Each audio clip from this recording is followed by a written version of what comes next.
Okay, good morning, everyone. I'm Wally Sobiejo here, and we're going to start with a short video on the global school.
Great, thank you.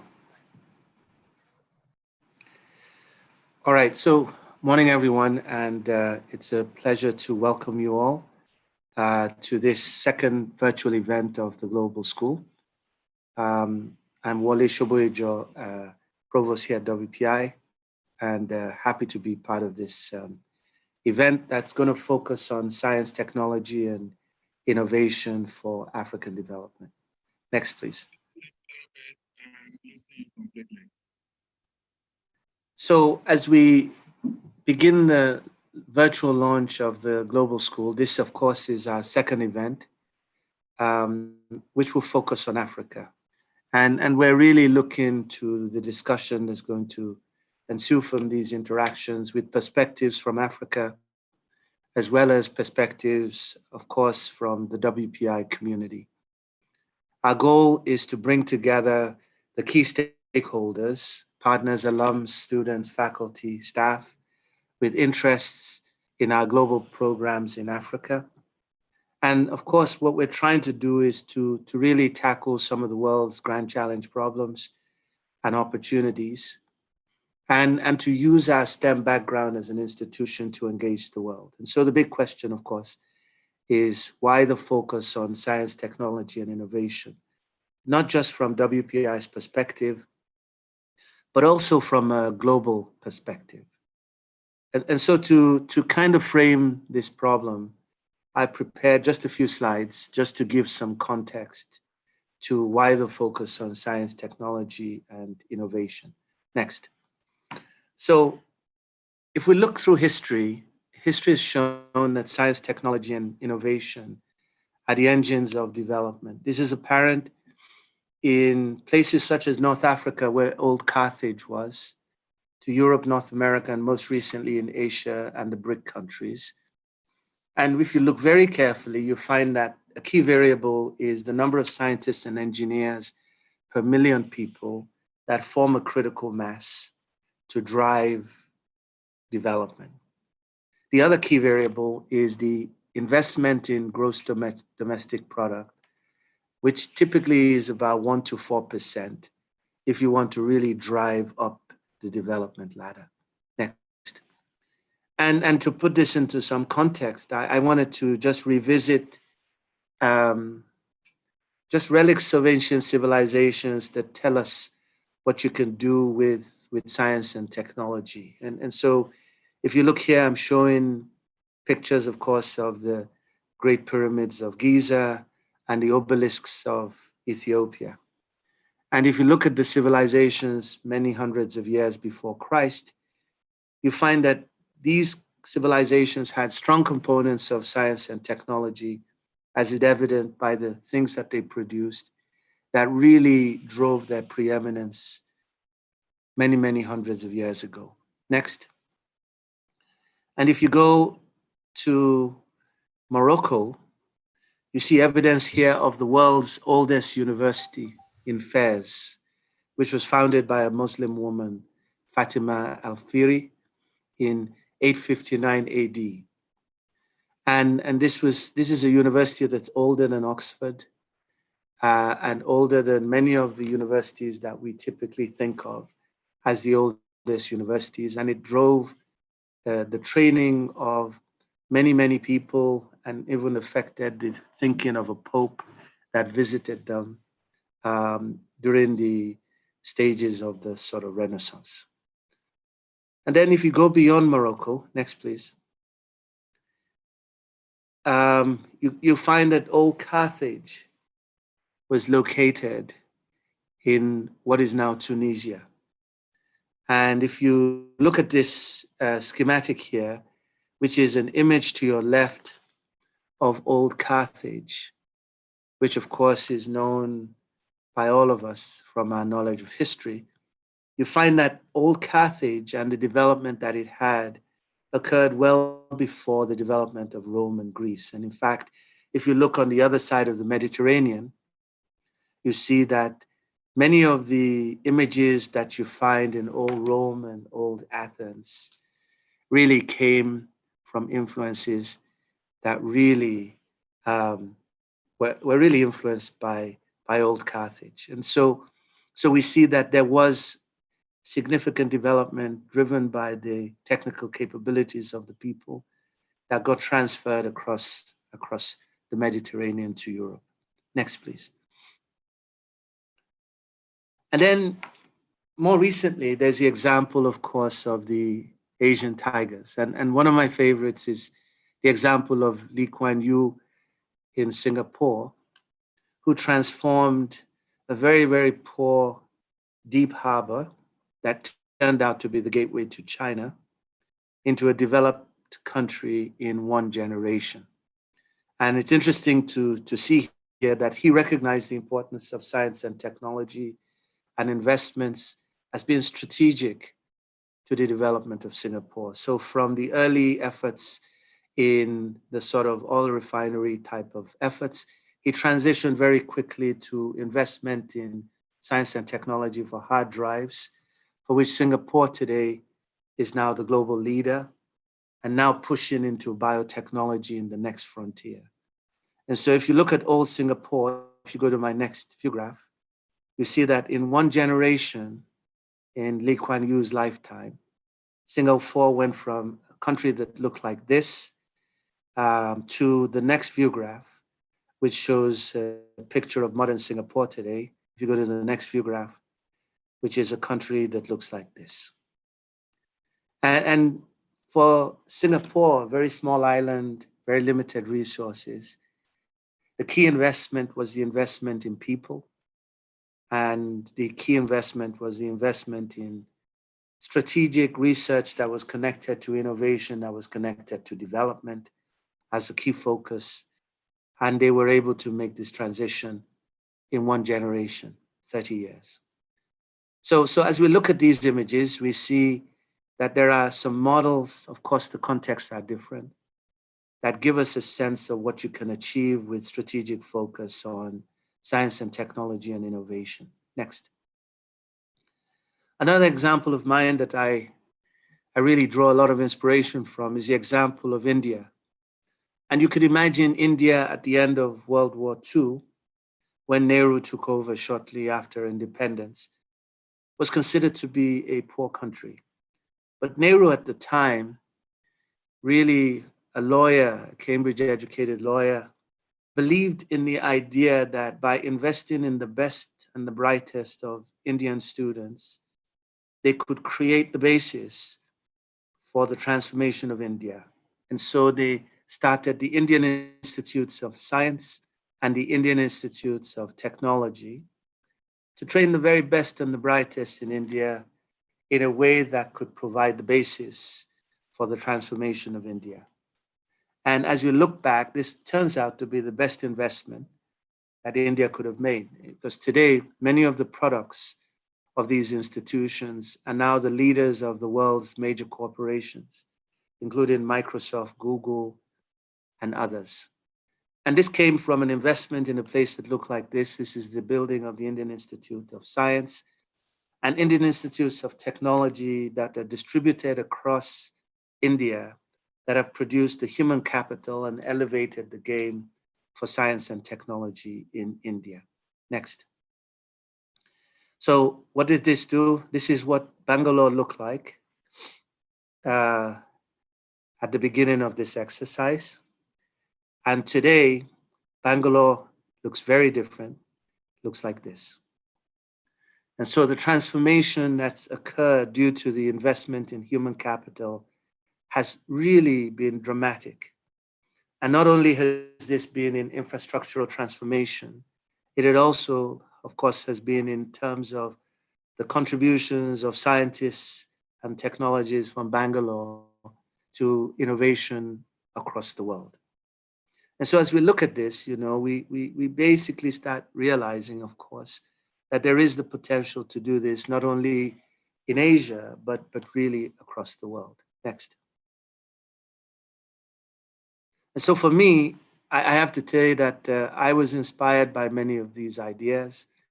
And one of the things that I've tried to invest in is invest in time to establish the so-called African Institutes of Science and Technology. These are inspired by the Indian Institutes of Science and Technology, but with a focus on grand challenge problems. So the one in Abuja focuses on energy and materials. The one in Tanzania focuses on the life sciences. One in Burkina Faso focuses on water and the environment. And the whole idea here was to create a network of these universities to train the best and the brightest, hopefully in ways that will contribute to institutions and the development of scientific, technological capital in Africa. Next. And today, this is just an example of the AIST in Abuja. It's called the African University of Science and Technology, where I served for a while with students from all over Africa who go there irrespective of their ability to pay. Many of these students are now in universities across Africa, some also working in industry. And we need to have many more in ways that I believe that can contribute to this whole effort of building a critical mass of scientists, technologists across Africa. Next. But I think that we also need to think a little bit strategically using systems approaches and interdisciplinary approaches about how we bring people together to have impact. And I think this is where WPI's approach is really strong. I think naturally, with the interest that we have from folks from multiple disciplines, from the sciences, from engineering disciplines, from the humanities and arts and social sciences, we have the ability to bring people together to look at how do we tackle grand challenge problems associated with health, with water, with energy, in ways that engage us as teams working with partners across the world to co-create solutions to many of the world's biggest problems. And so within that context, one of the things that we're really hoping we build on is the efforts that we've established over the last 20 years to really bring teams of people together in ways that lead to co-creation of solutions across these different areas.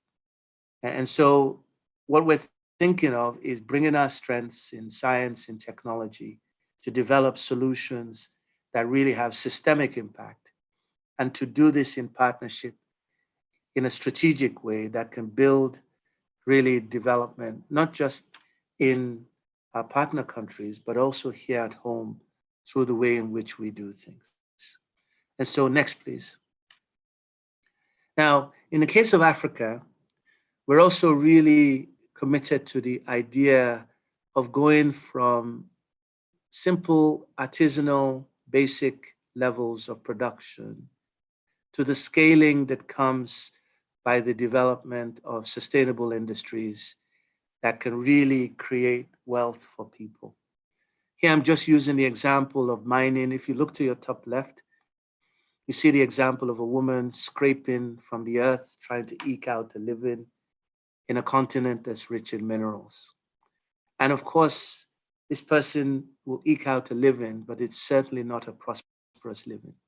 If, on the other hand, we bring the expertise of WPI in science, in engineering, in management of people, and work closely with folks in these places that have these kind of resources, what we can go is to go from very basic, difficult artisanal mining to more sustainable methods that leverage technology and science in appropriate ways to create value for the people.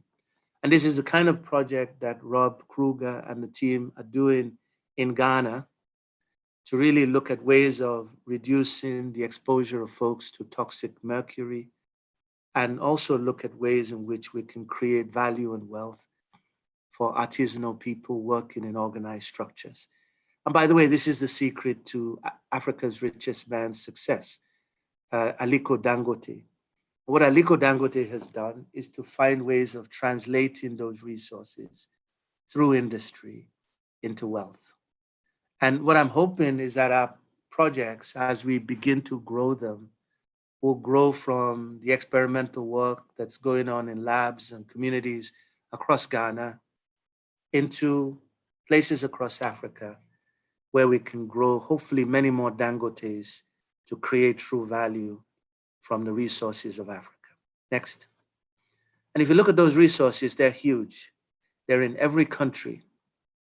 The real question is, can we educate the right Dangotes of the world to develop those resources in ways that create value for those communities, in ways that develop industry, in ways that develop impact across a whole continent? And I maintain that with our project-based approaches, as we approach these different countries, by engaging in projects that ask the right questions, that co-create the right solutions that can scale, we have the opportunity to really have a transformational impact by working with our partners in ways that will enable us, hopefully over time, to do projects that enable these resources to be developed for the communities around them. Next, please. And this is true, by the way, not only for material resources, but for energy resources. I'm showing here the energy map that shows that geothermal energy, for example, could provide a third of the continent's needs between Egypt and Kenya. In that region, the geothermal resources are sufficient to provide the energy needs of the whole continent. Across the Sahara, you could provide a third of the energy needs from solar. And then if you look, a single drop of the Congo River could provide a third of Africa's energy needs. So what that means is that all the oil and gas in the Gulf of Guinea that runs from about Ghana down to Angola, which has 10% of the world's oil and gas reserves, could be used for other things. And this doesn't include the coal reserves of South Africa and many of the other reserves, for example, in nuclear resources in Niger, that would be excess capacity that the continent can use for other activities. So the question is, how do we do projects that really enable us to realize the potential of these resources, apply them to scalable industries, and how do we work with our partners to really figure out how to create real value from these resources across the continent? These, I think, are just some of the examples of projects that I hope our groups will consider as we broaden our efforts across Africa. Next. And then I just wanted to show this because I think that there's a lot of value in nature. And these are just examples of things that you could do with bamboo and natural materials in ways that give rise to true value by engaging our students in different projects. And I have to say that in the last 20 years in which I've been sort of engaged in collaborating with scientists and engineers and all sorts of humanists and others across Africa, I've had the opportunity to do research that convinces me that we can create true value by engaging in serious scientific and technological studies with our students in ways that inspire the next Africa. By the way, the image I showed to the top right there of the palm tree is actually a telecommunications tower in what I call the real Wakanda. And I think these are the kinds of projects that we can do with MQPs and IQPs, working with Ghanaian students and African students in ways that create a new value for natural materials. And as we think about these, next please, I want us to imagine that, the bamboo should not only be thought about as a material to use just for low-level structures. These are images of bamboo use in Shanghai in China, where they're now building skyscrapers out of bamboo. And I really dare to think that with some of the things that we're trying to do as we work with other countries across the world, we can inspire such use of natural sustainable materials. Next, please. And then WPI, I think, really brings the opportunity to leverage some cutting edge new fields that can enable Africa to leapfrog. Here I'm showing images of robotics in manufacturing, robotics in healthcare, and autonomous vehicles that are the vehicles of the near future. And I'm really thinking that as our projects emerge in developing countries, we should be thinking about how we work with the scientists and the technologists in those countries to leverage these technologies in ways that enable the different communities across the world to adopt and use those technologies in ways that are appropriate. So I see with our collaborations with universities across Africa and governments and institutions across Africa, the opportunity to use the WPI projects to drive such impact. Next, please. And so as we think about what we do, I encourage our groups to think about what are the big problems we want to solve? What are the projects we can complete through research that can drive applications and technologies, but to be motivated by societal impact, be it impact on policy, impact on business, and impact on outcomes, and do this in integrated ways in a way that leads ultimately to the directed efforts of our interdisciplinary groups driving impacts that we can measure. And so if one uses this as a framework, it gives us some guidance as to how we can take different discrete projects and combine them in their integrated impact. Next. So within WPI, there are a number of initiatives that are ongoing. We've had the COVID-19 initiatives this summer, where we've interacted with 25 different universities, trying to prepare them to address the challenges of COVID-19 by developing capacity to print PPEs and deliver them to local hospitals. We've been working with a number of African universities in an African Online Institute that attracted well over 3,000 people this summer who really were being prepared to deliver online in the era of COVID across Africa. We have, of course, the Maths and Science for Sub-Saharan Africa programs, where we're working on digital modules for teaching STEM in African high schools and primary schools and middle schools, where we've also worked with about 12 governments with the help of the World Bank to develop programs that are introducing students to digital modules for learning STEM, robotics and materials problems, modules for teaching problem solving. And so we see the opportunity to scale these in addition to welcoming many visiting scholars to WPI that are working with faculty in different areas in ways that are contributing to the training of future faculty in Africa. And then most recently, we started a Diaspora University project in Kenya. And this is a project that's trying to build a university that's modeled after WPI in a region of Kenya close to Mombasa. Next, please. So as we do all this, it's really also great to really appreciate the wonderful work that's been done by WPI project centers in Africa. So we're excited by the Morocco Project Center and the work it's been doing on the solar house and fog harvesting. We're very excited about the Ghana Project Center under Rob Kruger with the work that's been done on gold mining and beneficiation and various community development projects. The Namibia Project Center, which is one of our very well-established project centers with Creighton Pete and Joe Durian working on different community development projects. Then, of course, we have Project Center in Cape Town, which is one of our most popular project centers with a strong effort in community development. And as we look at the success of these, we're encouraged to now start thinking about new project centers in Kenya and in Zimbabwe. So there's a lot of opportunity to build on these project centers based on the organic interest of the community here at WPI. And we're really excited about the future that this will bring. Next. So for us, as we do this virtual launch of the Global School in this second event, it's really exciting just to put this into context. The first keynote speaker that we had for the first activity was Robert Langer, who's perhaps the world's most successful biomedical innovator of our time. Some people consider him to be the Edison of biomedical innovation of our time. And he gave a wonderful talk about a month ago as we launched this virtual series.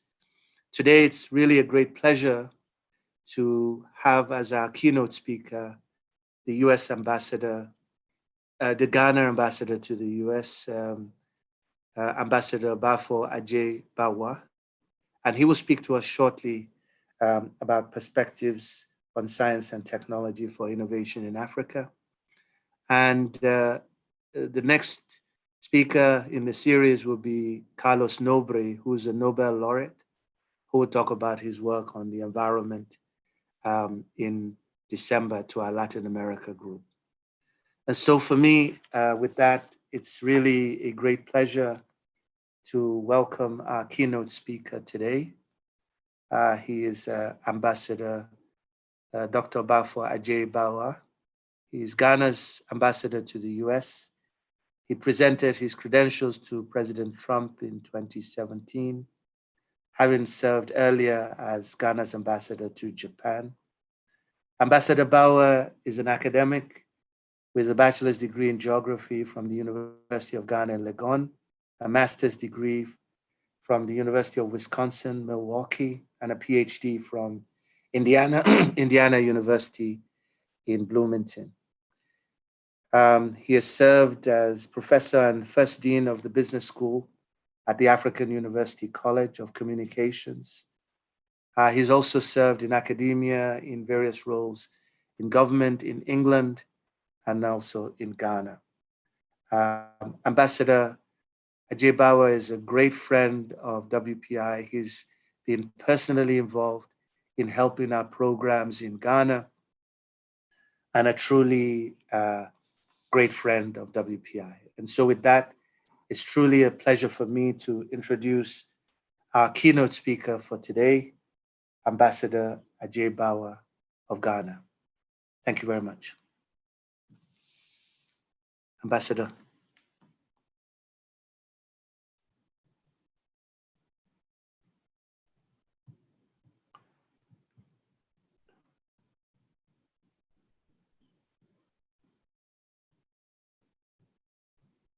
Rachel, are you there?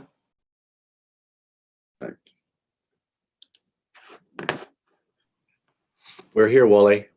We can't start the video. Okay. So I'm set. No, start the video a bit. Sorry. Should I have to say that? Yeah, I tried it. It doesn't work. Okay. Maybe I should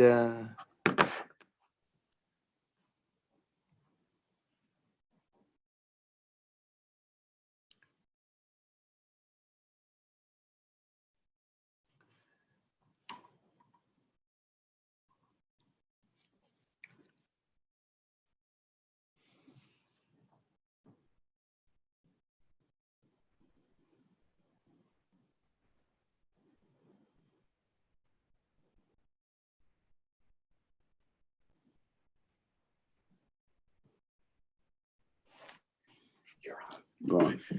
Okay. Just ask them to advance the slide. Just ask them to advance the slide. To Advance the slide. okay. Sure. Okay. Okay, you're on. Well, thank you very much, Professor Sobiejo, for the introduction. I have to tell you that listening to you, I've probably learned more than I have learned about Africa and whatnot over a long period. And besides that, I've also been seriously educated as to the breadth of WPI's involvement insofar as Africa's fortunes are concerned. I consider myself very privileged to be here today, and especially for the purposes of this seminar, because for me as a Ghanaian, recognizing what is it that the WPI is doing in Ghana, and then learning on top of that, the fact that the WPI is also very seriously engaged in other parts of Africa, is particularly heartwarming. And I would submit that indeed the presentation that Professor excuse me, Sobiejo put out constitutes probably the prop that we on the continent need insofar as developing our own fortunes of advancement is concerned. My privilege in being here revolves around the fact that for all that is going on, I would want to more or less concentrate on, as it were, putting the spokes in the wheel insofar as WPI's efforts are concerned, because I consider it part of my responsibility to raise the issues which would normally be associated with this kind of effort, but probably wouldn't gain a lot of exposure in the honest process of people trying to do what they are intending to do. In that wise, and if you may flip the first slide for me, yeah. The effort being made here can only be couched in or by way of an opportunity to develop novel methodologies and platforms for cooperation in the development and expansion of scientific knowledge with a view to exploring new avenues for technological advancement to support socioeconomic development in Africa in particular, and the world at large. And what that means that we have to recognize, and this was mentioned by the earlier speaker, that a lot had gone on in Africa long before this. And the issue usually revolves around the fact that, and most of you probably have been in classes where you always have one or two precocious students who raise pertinent questions that probably most teachers wouldn't want to look at. And it has to do with this. A good African teacher, in trying to defend whatever Africa's past has been, would submit that when the Europeans were in caves, Africans were performing surgical procedures in places like Khartoum and whatnot. And the precocious student would immediately react. And what happened? Because the recession in that kind of advancement of knowledge is phenomenal. So, as far as the underdevelopment, as it were, of the continent is concerned, we sometimes take the easier road of blaming people that we call colonialists or what have you, for what is it that has happened on the continent. In that case, one would also want to bag onto this. The fact that if you examine Western economic policies over the years, consistently, theories have been tweaked to ensure that in some ways, Africa is kept to the advantage of the others against the interest of the Africans themselves. So one would usually surmise that economic policies across the globe have always been tweaked to make it difficult for Africans to pop out of poverty. And I do bow to the fact that poverty lends itself to a whole mess or a whole mass of interpretation. And to a certain extent also, we as Africans ought to hold ourselves responsible for part of the problem. Because, in my view, most of us have not done enough to struggle to get out of the predicament, that we have been in and we still are in. So, what probably I'm trying to lead to is, poking the issues which WPI would need to look at in the context of WPI's genuine effort to help bridge the gap between the developed section of the world and the so-called underdeveloped sections of the world. And in a certain extent, we have run into another disadvantage of the fact that technology has developed so fast that most of Africa has been caught into it at a time when, in fact, most of Africa hasn't even managed to, get the act together to the point of developing nations. Most of us, what we've succeeded in doing is maintaining the geographic integrity of the countries that emerged from the post-colonial era. So the whole idea of nations and the interests of nations and trying to carve, some kind of a charter course for development is still something that we are working on. And then we are caught in this fast-paced development as far as technology and information systems are concerned. So now we are not even trying, to catch up. We are being asked basically to leapfrog. And the leapfrogging comes with its own difficulties. For example, at the moment, people are developing driverless vehicles. It seems that within the next couple of decades, maybe the kinds of vehicles that we drive on the African continent are going to be obsolete. And of course, one has to recognize that industry itself is always planned on some kind of a planned obsolescence. But then, if our vehicles are going to be that obsolete, maintenance is going to be expensive. And then also, developing the technology to catch up is going to be more than difficult.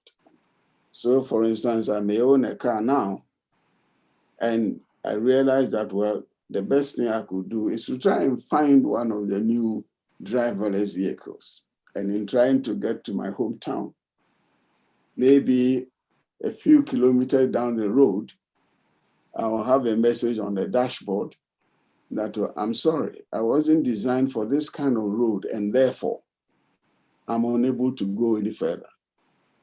That is one of the little problems that could befall us.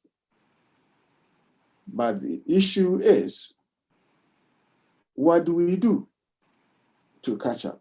And I have a feeling that what we do ought to be part of the issue that WPI is trying to look at.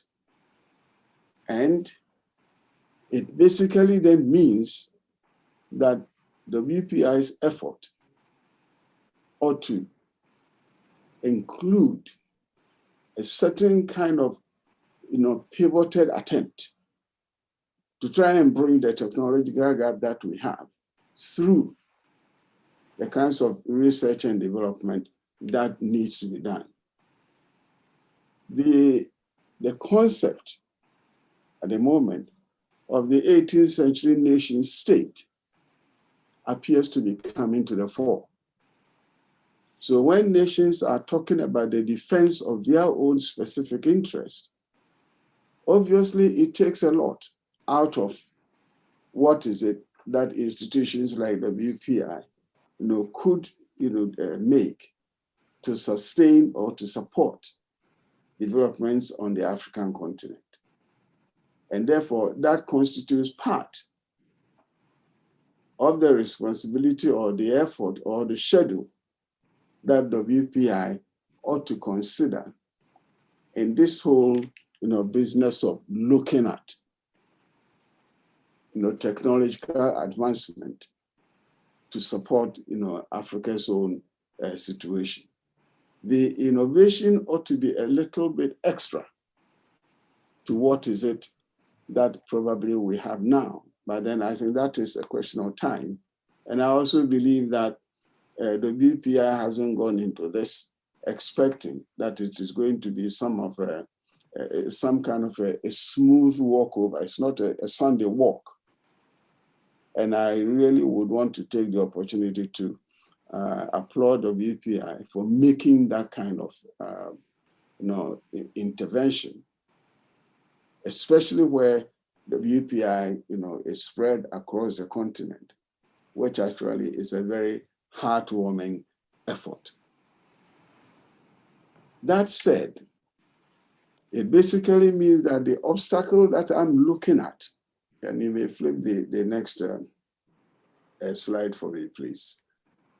The obstacle that I'm looking at is that the challenge to WPI ought to be molded to be a certain kind of exemplar in genuine effort in innovation and cooperation. There's a certain kind of InnoCorp program worthy of support by the institution itself and worthy of emulation by other institutions of higher learning and those interested or committed to global advancement and peace.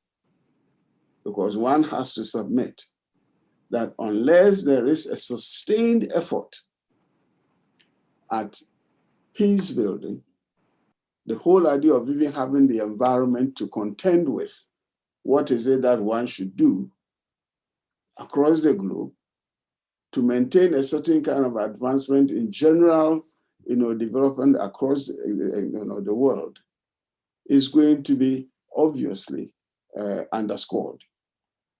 And therefore, where WPI is pitching its tent would have to be so defined, so solid, and so detailed that yes, we might miss a few, but then at least the majority of the effort would be tackled because the relationships between the WPI and the institutions and the countries would obviously dovetail into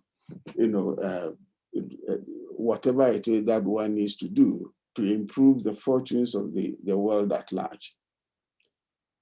Sub-Saharan Africa has always been the basis for global prosperity. More or less, we probably would qualify to be described as the hewers of wood and the drawers of water for the other areas of the world. And nobody is going to, as it will, make a bit of a challenge to the fact that, yes, a lot of countries have developed more or less on the sweat of the African continent. And for instance, if you look at the fact that Zaire as a country used to be called the Belgian Congo, belonged first to the King of Belgium. And please take note of the fact that the whole of Western Europe if it could be picked up and dropped into Zaire now, there will be more space left. That is, the Congo or the Zaire is bigger in terms of physical geographic expansion than the whole of Western Europe put together. It belonged to one man. And what is it that went on there could be used as explanatory point for the fact that it is still in the state that it is. That is not to beg the fact that over the years, maybe one could argue that we haven't made some significant effort to develop the countries as we had them at the time of independence. But I still believe that even current economic policies and economic theories and whatnot are usually shifted to make sure that Africa remains a source of raw materials and not more or less an industrial competitor. Because one has to probably submit and get some kind of hearing to the fact that unless there is some kind of systematic industrialization in any country, improvement insofar as socioeconomic conditions are concerned is always going to be compromised. So again, I believe that the WPI has taken a bite on a rather very serious issue, and that the WPI in that case is prepared to a certain extent to be focused and especially to be radical, because of the fact that we are not talking about issues which you can take palliative measures and believe that certain matters could be sorted. That is not to scare the WPI, but to at least get the WPI to steel herself to the fact that what the WPI is trying to do is probably what is it that the world needs to do. And the WPI in that case is charting the course for these kinds of things to be taken in. I would want to beg your indulgence if I sound like I'm not exactly academic, and if I sound like I'm more political or social oriented. But as I said, on the basis of the earlier presentation, I ought to be the one to poke the holes into the tablet for one to realize that it is not going to be a Sunday ride insofar as the WPI's effort is concerned. So in going into some kind of research relationships with institutions on the African continent, one has to define exactly where the research frontiers are. What do we do? What are we looking at? What are the objectives? How do we define the problem?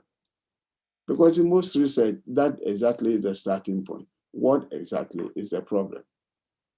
The problem is that we have a continent seriously big, with a population that is growing faster than we would prefer, with a certain kind of age structure that says we are going to be predominantly youthful.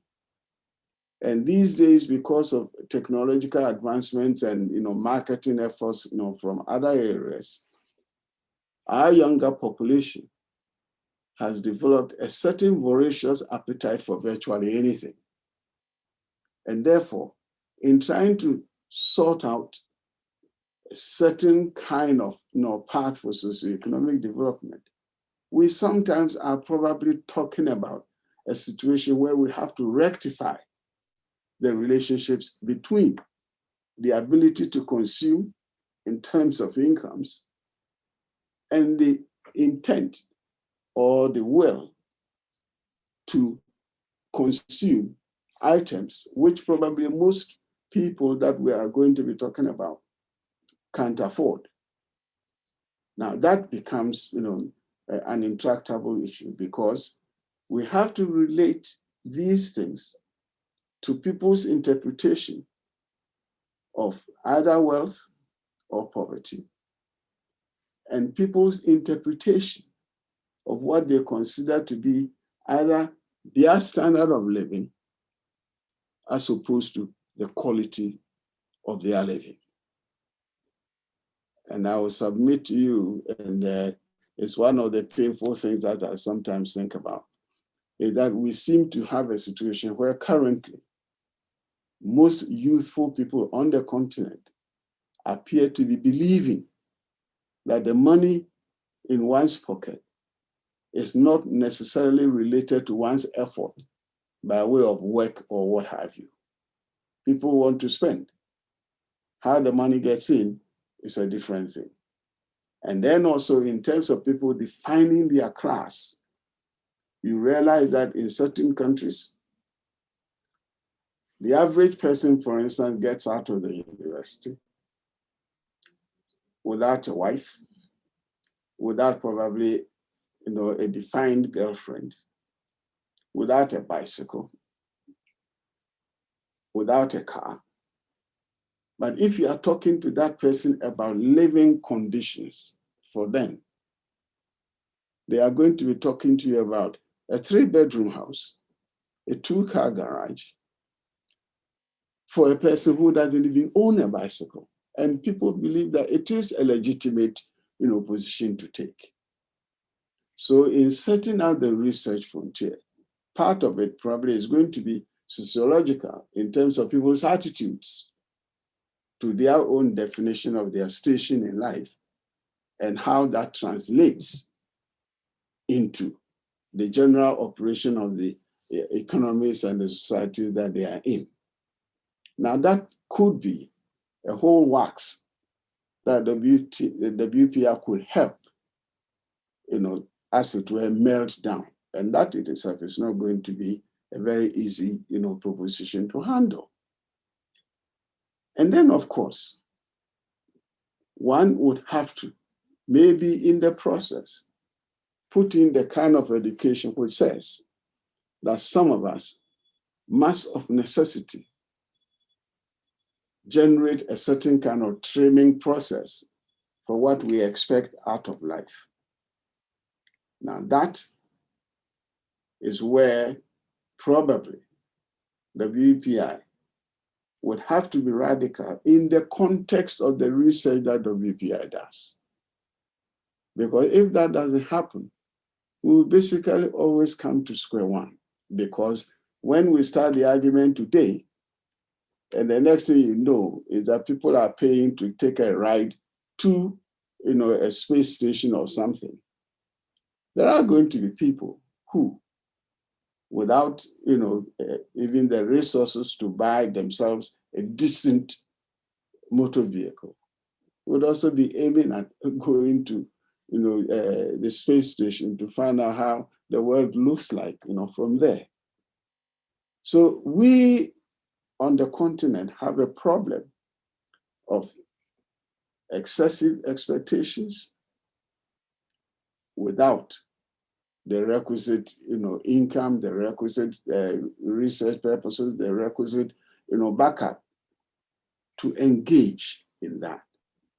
Now, these are the kinds of things that ought to have a certain kind of impression, a certain kind of influence on how the WPI establishes the research frontier and how the WPI relates to those institutions and individuals on the African continent who are supposed to be partners in looking at the problems, that we have, with a view to ensuring that there is a certain kind of modicum of respect and peace on the continent. Not everybody is going to be asking for the moon, but everybody would want to see it. And the thing is, in our culture, in our language, we say that nobody ever teaches a child where God is. So to a certain extent, we may understand our own problems, but sometimes the direction, the support, the influence, and the effort to help define the proper, parameters of the problem is what is lacking, and that is where WPI, in concert with people on the continent who also ought to know, who also ought to understand, would obviously, come into play. So I think what I'm driving at has to do with, in a way, how do you put, the team together to examine these kinds of issues? It is a matter of fashioning the institutional and the personnel mix in the academic cooperation effort. Of course, one has to accept that whoever is from the WPI who would be working on the continent or is working on the continent would have been sent by the WPI because the WPI believes in their capabilities. The WPI believes in their mental situation. The WPI believes in the culture of the WPI as it is being transported or transferred into these areas. But then also, we are all human. Sometimes the chemistry matters. Sometimes a certain acceptance of the possibility that the other person is a little more knowledgeable and a little better also happens. I have always made a certain contention. Sometimes I say it in jest, but sometimes I believe it. And I have never met a Ghanaian who believes that the other person is smarter. So if you have to be in that kind of mode, it is going to be very difficult for even to interpret the word cooperation, let alone see a meeting of minds that will generate genuine innovation, looking at the same problem or similar problems.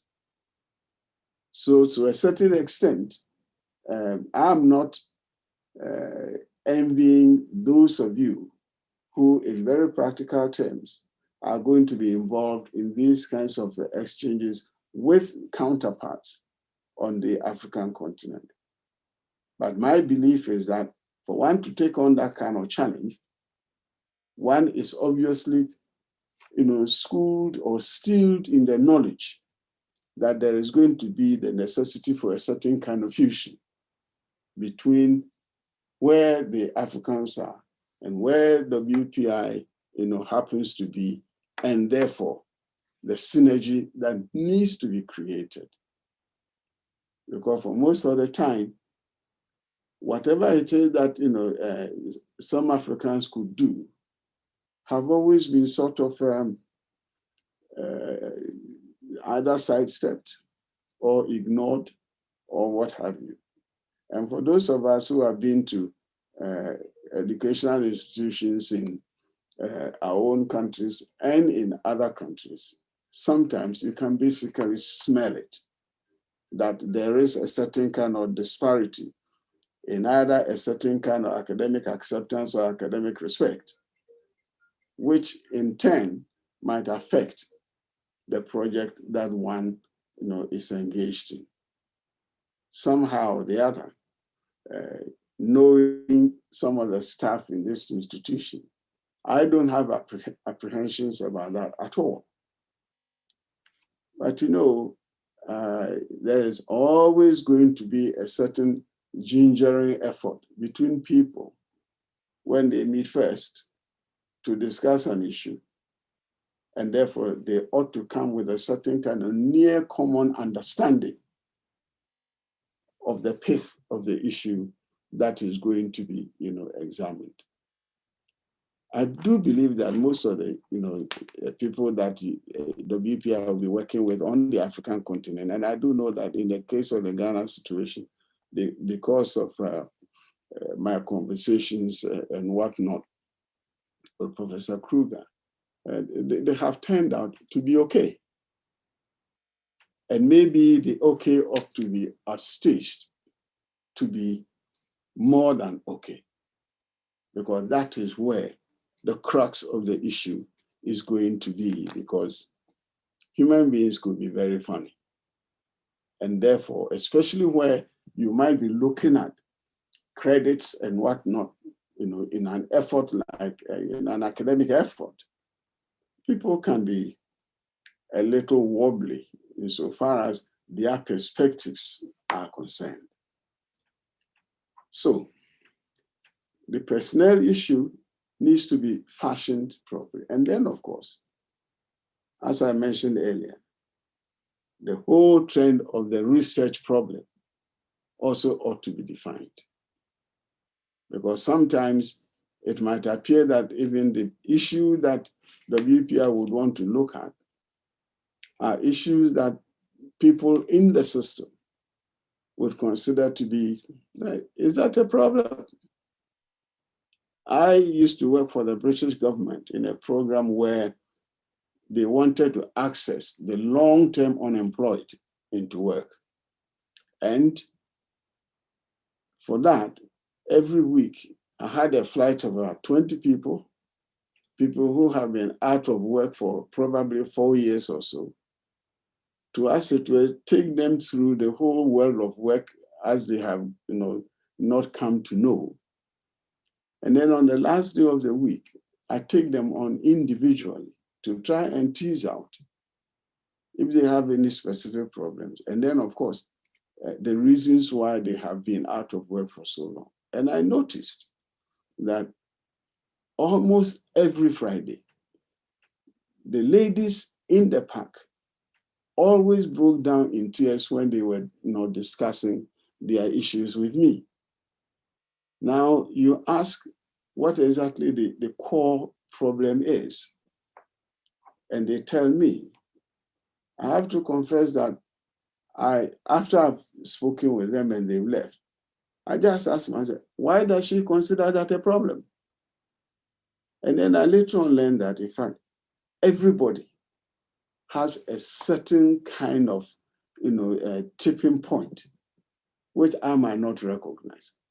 So what did I do? I decided to go and take a course in counseling, just to find out how one can draw one's mind, position it in one's circumstances, and then put myself in the middle and decide what could be the solution to that problem. Now, we can find that in situations like this, because we tend to, on the continent, look at some issues, but that is not a problem, until it festers to the point where it starts defying, solution. And I believe that in the academic environment, this also could be a certain kind of niggling problem that should be tackled in the initial, stages. I think the plea that I'm putting to WPI is that WPI cannot take anything for granted, because one is looking at, for instance, the problems of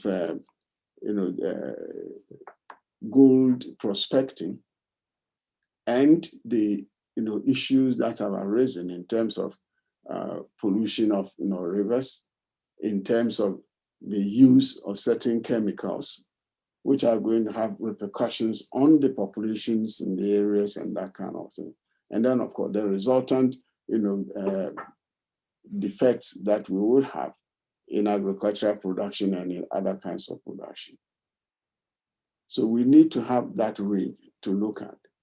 And we ought to be in a position to, as it were, take cues from either side to make sure that we arrive at a solution that might be lasting enough, practical enough, and operational enough for those people in that environment to feel connected enough, to feel satisfied enough, to have a positive impact on the generality of the situations that we happen to be in.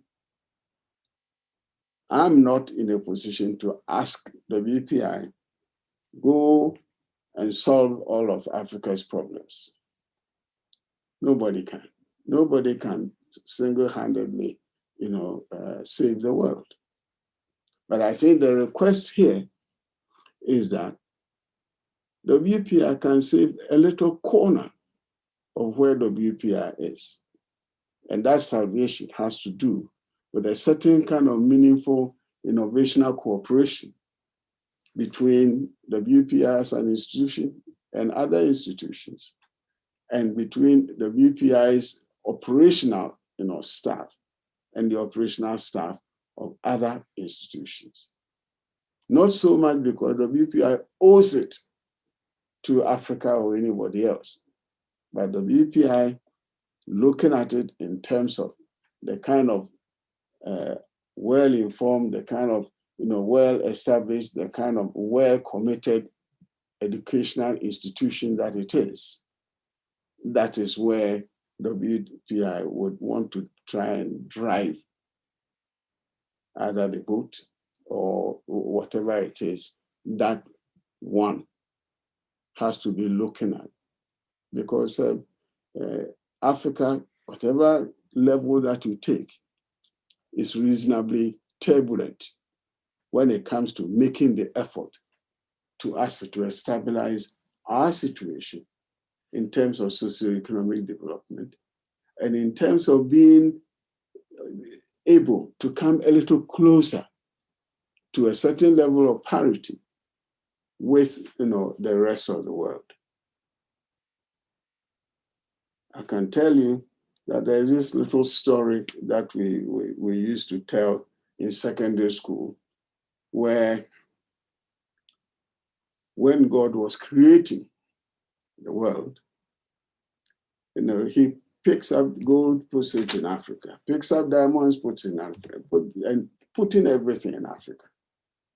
And there was this, white guy who was a bit disturbed by that.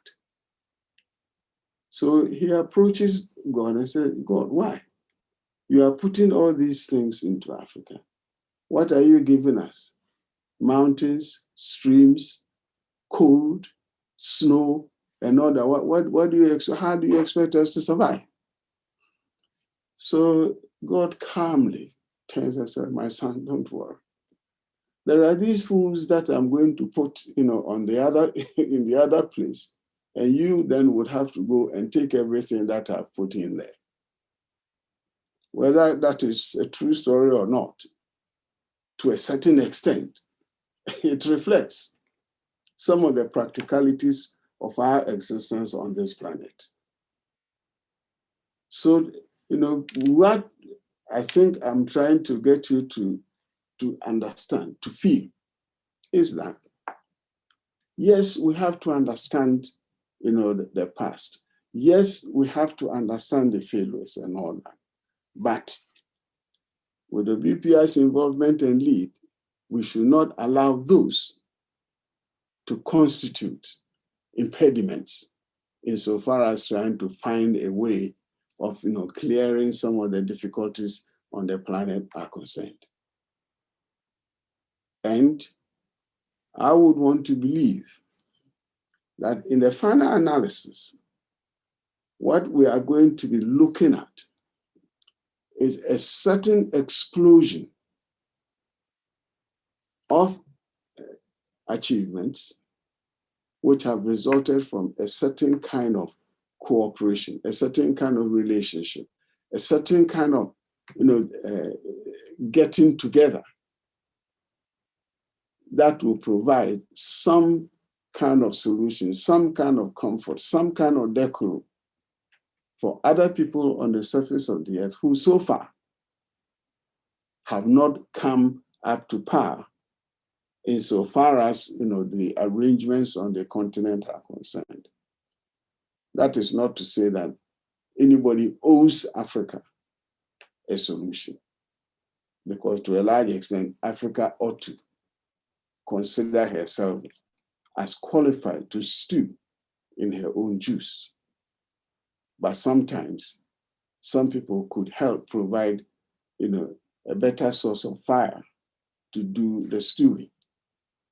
And I think that WPI is in that kind of situation at the moment, that WPI has elected to provide the kind of lantern that may brighten up the path in some of the forests of our continent. Now, we don't expect that you come and find some Africans with folded arms, expect, okay, so you've come, you want, go ahead. No. There ought to be a certain kind of active participation. Just as I've witnessed Professor Kruger and others do in Ghana. Because besides the whole sort of pumping effect that it has, the joy of seeing people with different backgrounds, with different upbringing, with different attitudes and all that, doing things for a common purpose is in itself, heartwarming.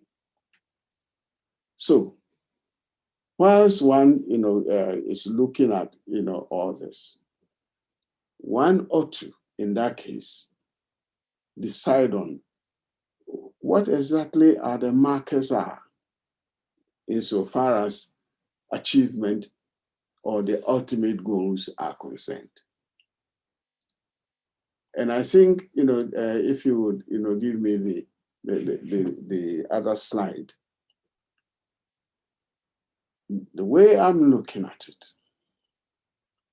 and maybe it's one of these things that geographers sometimes indulge themselves in.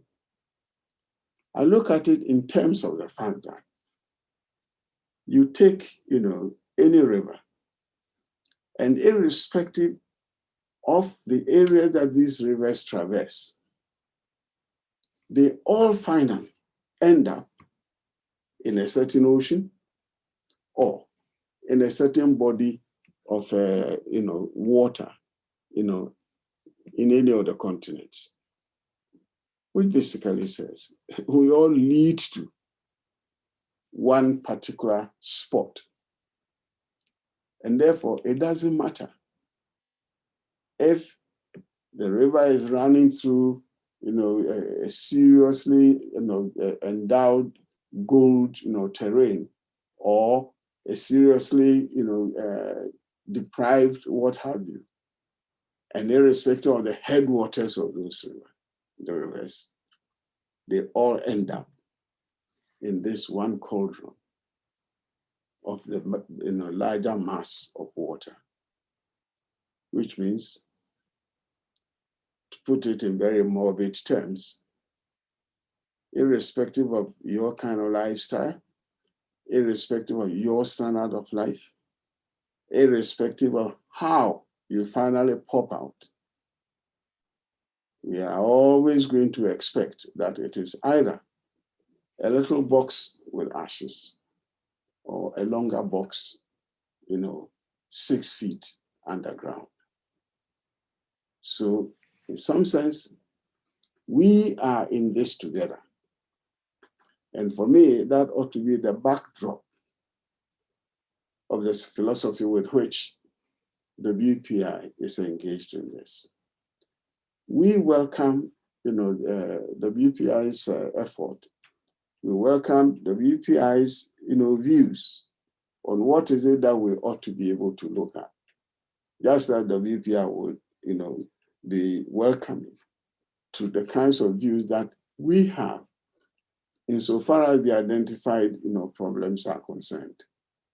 And in trying to, in that case, collaborate, in the areas that we are either qualified to look at, or in the areas that we would want to identify and take a stab at, we are always going to be bound by a certain intent that when it is all through, there ought to be a certain kind of shared, either happiness or joy, or a certain kind of, end product that we can all look at and feel proud that we were involved in trying to find that particular, solution. The academicians are sometimes a bit difficult. They are not social workers. But at least insofar as finding strategies and ways of sorting problems out, they could be, because of the necessity to have a fine relationship between the two sides of a problem, or between the two involved individuals who seek to find a problem. Now, I have a feeling that what we have to do then is to decide what the markers for achievement are supposed to be, or what the ultimate goals are supposed to be. I have a feeling that the achievement has to do with a certain kind of comfort in the knowledge that, yes, we got together. Yes, we genuinely tried to ease or eke a problem and find an answer. And even if we did not find the answer that puts that problem to bed, the thought that we've made a certain kind of advancement is part of the price. And besides that, we may probably not be handling issues that have ultimate goals per se, but we would be handling problems that create pathways for providing ultimate goals for the solution of other problems. We are not asking, and indeed, I'm not too sure that somebody or some people from the continent made a certain kind of honest request of WPI to do most of the things WPI is doing. WPI as an institution, a big institution, a well-established institution, an institution that wants to pursue knowledge, an institution that intends to bring whatever it has to the advantage of other people in different circumstances, decided on its own back that maybe these are areas that we have to take a look at in the effort to build a certain kind of global interrelationships that should make all of us reasonably comfortable, irrespective of which corner of the planet we are involved in. Now, for me, that is what academics is all about. For me, that is what an institution of this nature is all about. And for me, it makes it, exceptionally, sort of proud to know that there are institutions such as WPI prepared to take on what probably sometime might turn out to be some of the imponderables insofar as global existence is concerned. Now, maybe even just by sheer honest participation, that is the price that an institution like this ought to be, looking for. And if that were so, I believe that in that case, WPI is going to have the prize. And those of us who become privileged enough to be associated in the quest for the prize would also feel that maybe the effort couldn't have been better and couldn't have been wasted. Now, to my kind of feeling and for my kind of experience and whatnot, one can only ask that the WPI honestly puts her craft, out there and expect reciprocation on the other side and find a way of making sure that when the balances are put on the table, most people are going to be pushing in the direction of the WPI, because when others were not there, the WPI was there. And I hope that this whole effort in search of certain kinds of technological and innovative issues to handle development in Africa would expect that when the certificates are being given, the top one will certainly come to the WPI. I, again, would want to feel excessively privileged to be a part of this. And I'm hoping that when we all settle down to review what is it that we've been able to do, yes, we probably dreamed big or we didn't dream big. But we probably would also say that, yes, this is what came out as a product of the effort. Maybe we should use that as the stepping stone for the next search and do a good job. We all ought to feel proud that when the chips were down, we were there. I believe that all that I've been trying to put together is the fact that we would want to help with the support of the WPI to prevent Africa from just being the global laborer, as it were. But Africa should be a global partner. And it is that partnership that ought to be the watchword for the WPI in this whole idea of trying to find certain kinds of technological issues for a certain kind of innovation on the African continent. It is a big continent. And I'm happy that the WPI is very much involved in Ghana.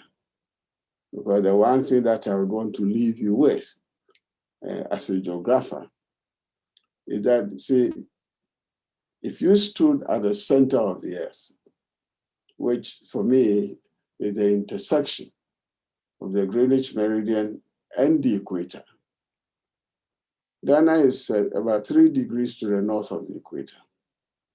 And the Greenwich Meridian runs through Ghana. So at that spot, whichever direction that you move, Ghana is going to be the first country you will hit, which means irrespective of your religious beliefs, you ought to sometimes think about the possibility that when God was doing the business, God was standing on Ghanaian soil. That is where the effort ought to begin. And I'm glad that WPI is subscribing to that view. I would want to thank you for the gift of your attention this morning. And I do hope that we've sort of initiated a certain kind of dialogue that will help us propel, the whole idea of the WPI getting into some kind of wonderful relationship with the African continent. Thank you very much.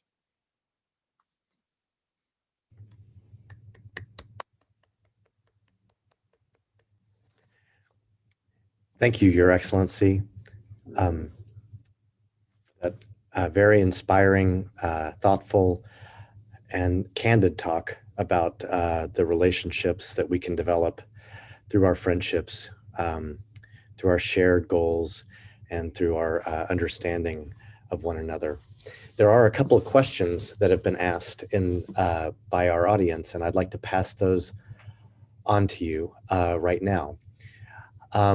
One person asks, or thanks you for your focused insight of the socioeconomic standards on the continent.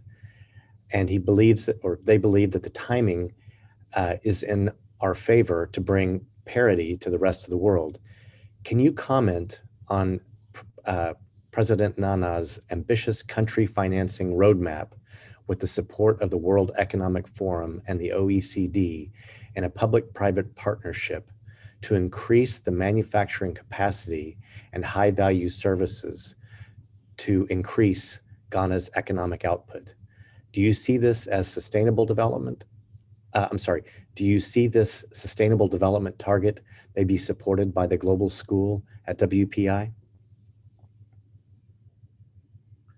Yeah, I believe that it is a sustainable position to take, because whatever it is that we do in terms of partnerships, we at the moment are not in a position to more or less finance everything that we would want to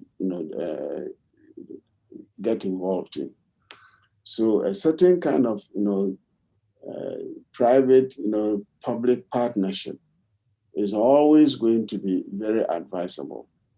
What bothers me about it is the fact that sometimes in trying to fashion these public-private relationships, the private partner, who usually is coming from some kind of a Western nation or something, the minute that you mention Africa, the first thing they think about are problems, that they might lose money and all that. But the thing is, in my life, I have not come across one company from anywhere which can claim that they invested in Africa and they lost. Except, of course, the few people who normally go to Africa and they want to be, clever by half. And therefore, when everybody knows these days that, say, the price of an ounce of gold on the world market is, for argument's sake, $20. He goes in there and somebody offers him an ounce of gold for $10. And he also probably might want to buy an ounce of gold for less than that. Now, anybody who is offering you an ounce of gold for $10, obviously, would have something up his or her sleeve. And one ought to be, you see, it's a matter of a certain kind of honesty in economic relationships. I will tell you this story during the World War. When the Europeans felt that Germany was going to run, over, the Western Europe, the Irish, left potato farming and then, came to the US. And then also when the Japanese were trying to run over, Malaysia and such, there was the problem of finding rubber to handle the aircrafts and such that they were using in the war effort. In the case of the Irish, the potatoes that fed the British Army was grown in Ghana in a town called Nsuta. And of course, because the British wanted to buy it at the lowest possible price, after the war, people didn't see why they should continue producing potatoes, especially where it wasn't more or less a main meal for them. So the potato industry died in Ghana. Insofar as the rubber was concerned, most of the rubber was tapped in the Ashanti region. Now, one of the staple food in the Ashanti region is called fufu, which is pounded plantain or pounded yam or something like that. Now, when the purchasers came to buy the rubber, British traders imposed themselves as middlemen. So they negotiate, say, $20 with the army, and then they come and offer $7 to the rubber tappers. And somehow the rubber tappers recognized what was going on. And you see, the British traders had an association called the Association of West African Merchants. So in my language, there's a word called AWAM, which is the acronym for Association of West African Merchants. And AWAM means where, for instance, somebody nobbles the referee in a match to make sure that the referee makes sure that his or her team wins. So it's a collusion kind of thing. And when the Ashantis recognized that, what did they do? They pounded fufu and then wrapped it in rubber, because the rubber was bought by weight. So that is why then they sold to the middlemen, and then they went and sold them to the British Army. In the end, they found out that most of the rubber that they got at that time basically was a small percentage of the weight at which they bought them. So fortunately, the war was also coming to an end. So the British merchants lost the trade because of the fact that they weren't being honest brokers. So we would want people to have a certain kind of settled view that you want to put in an honest investment for an honest return. And in a place like Ghana, the laws are very protective of the investor. So I think, part of the issue, the success of this private, public partnership is going to be the result of the level of honesty on either side. But I can assure, everybody, and not because I'm the ambassador of Ghana, but I do know that for a fact, that the laws protecting, investors are so tight that the investor can only lose if the business in itself is supremely badly managed. So I would encourage most people to participate in it, because once we have that partnership, we create jobs, and then we take in a lot of the teeming population of younger people who are looking for jobs that either don't exist, or they are looking for jobs which maybe might not contribute too much to the revival of the economy and the expansion of the economy. So, the investors should just be, as it were, not so much speculative. Because let's remind ourselves that the people who originally went to Africa to explore and exploit Africa, they were never invited. They just came because they saw an opportunity. This time, we are doing the invitation, and we certainly are not inviting anybody only to make sure that the person's arms are seized off. So I think we are on the right path, and we would want people to invest confidence, in us, for us to be able to do what we would want to do. I hope that answers the question. Thank you, Your Excellency. That was a very thorough and thoughtful answer. We're going to have time for one more question, and then we're going to take a 5-minute break. Sure. But it looks like we have a question from a Ghanaian student based upon the name, and it says, "Hello, Dr. Barfour. What do you think African students at WPI can contribute toward the fruition of this mission?" What African students can contribute to the fruition of the mission that you've laid out?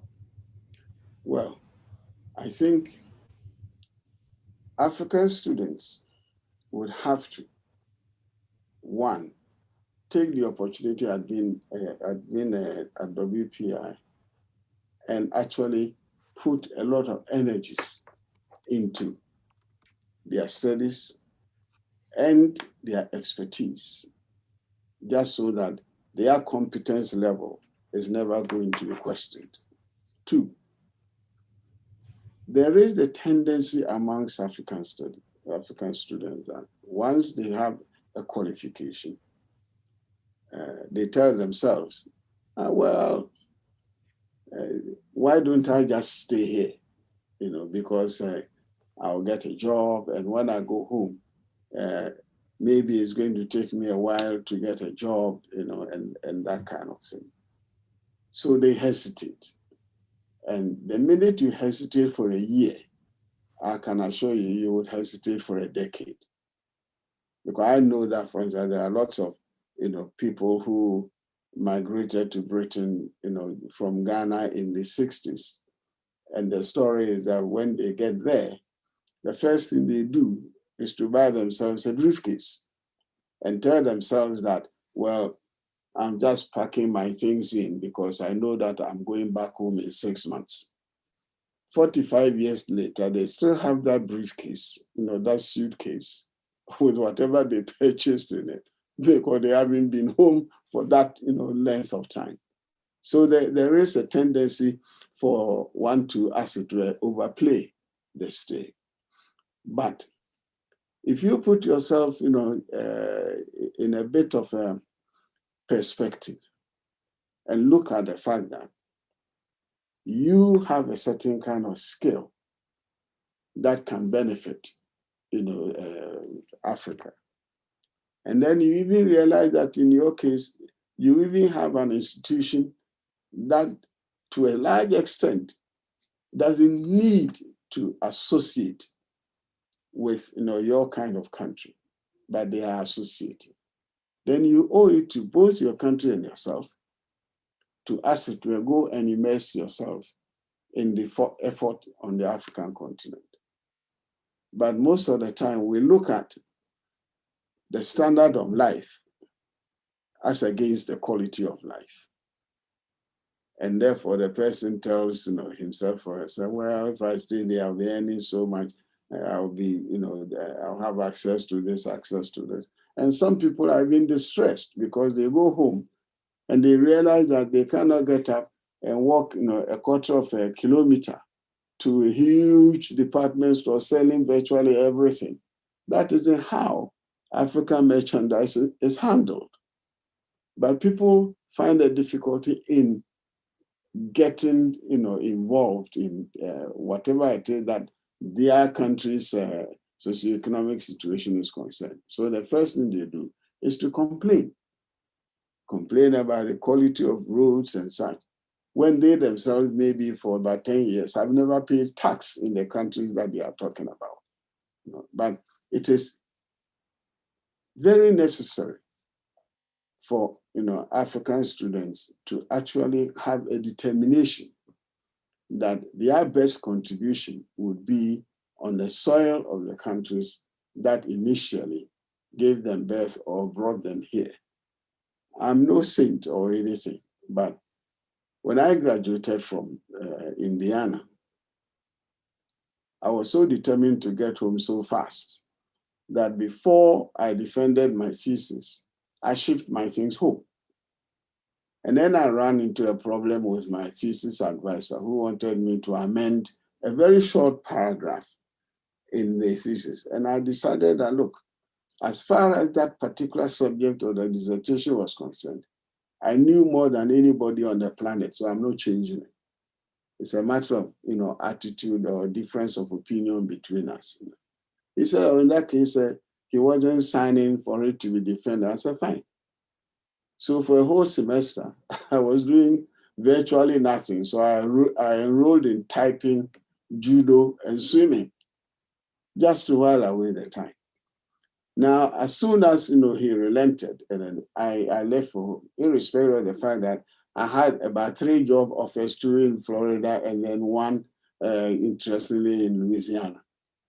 And I just left. So my course advisor asked me, why? These jobs are very good jobs. And I said, well, I believed that the country that I left was going to be better than the US. So I don't see why I should be staying. And then 2, I missed my mom.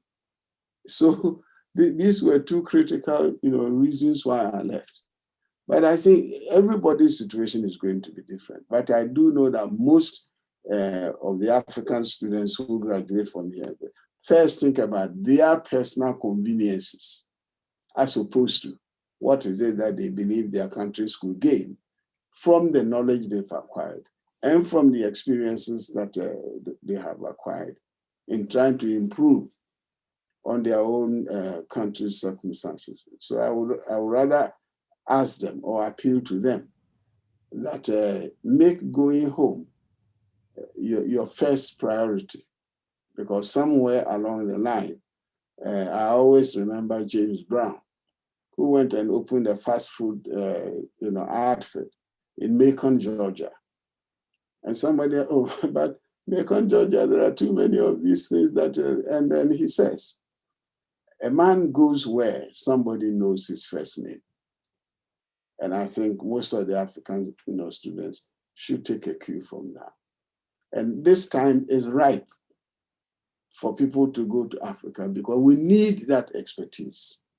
Go and drive some of the engine, and you'll be very happy you did. Thank you, Your Excellency, for, again, a very impressive and inspiring conversation. And I'd also like, or message, and I'd like to thank Provost Sobeyejo for the same. One of the problems with Zoom is that you don't hear the applause. So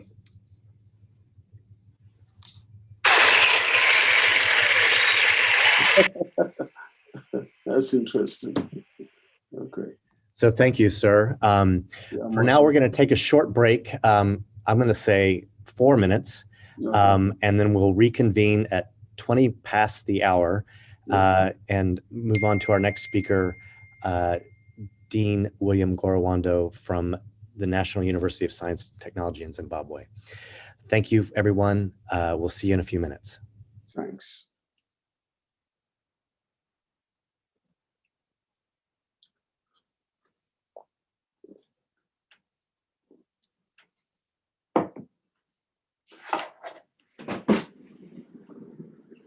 Well done, sir. Thank you very much. Thank you. I know.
It'll be just one more second, everyone. We're taking care of a technical detail.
Can people see me? I can't see myself.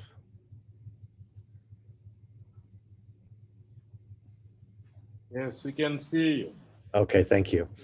Good morning again, everyone. My name is Rob Kruger. I'm the interim head of the Social Science and Policy Studies Department at WPI and the director of the Institute of Science and Technology for Development.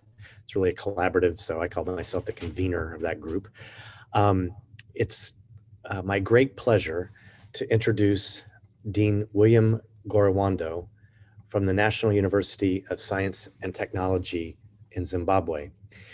Dean Goriwando is the executive dean of the Faculty of Industrial Technology at the National University in Zimbabwe.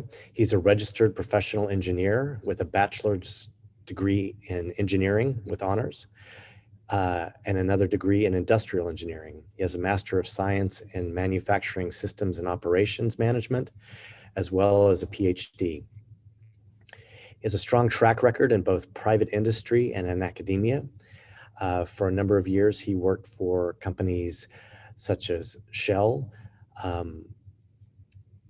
and Tumal Fibers Cement before coming back to academia to become the dean of the School of Engineering. It's my great pleasure to introduce Dean Goriwando, one of our newest partners in our Africa initiatives, and I'll turn it over to you, sir.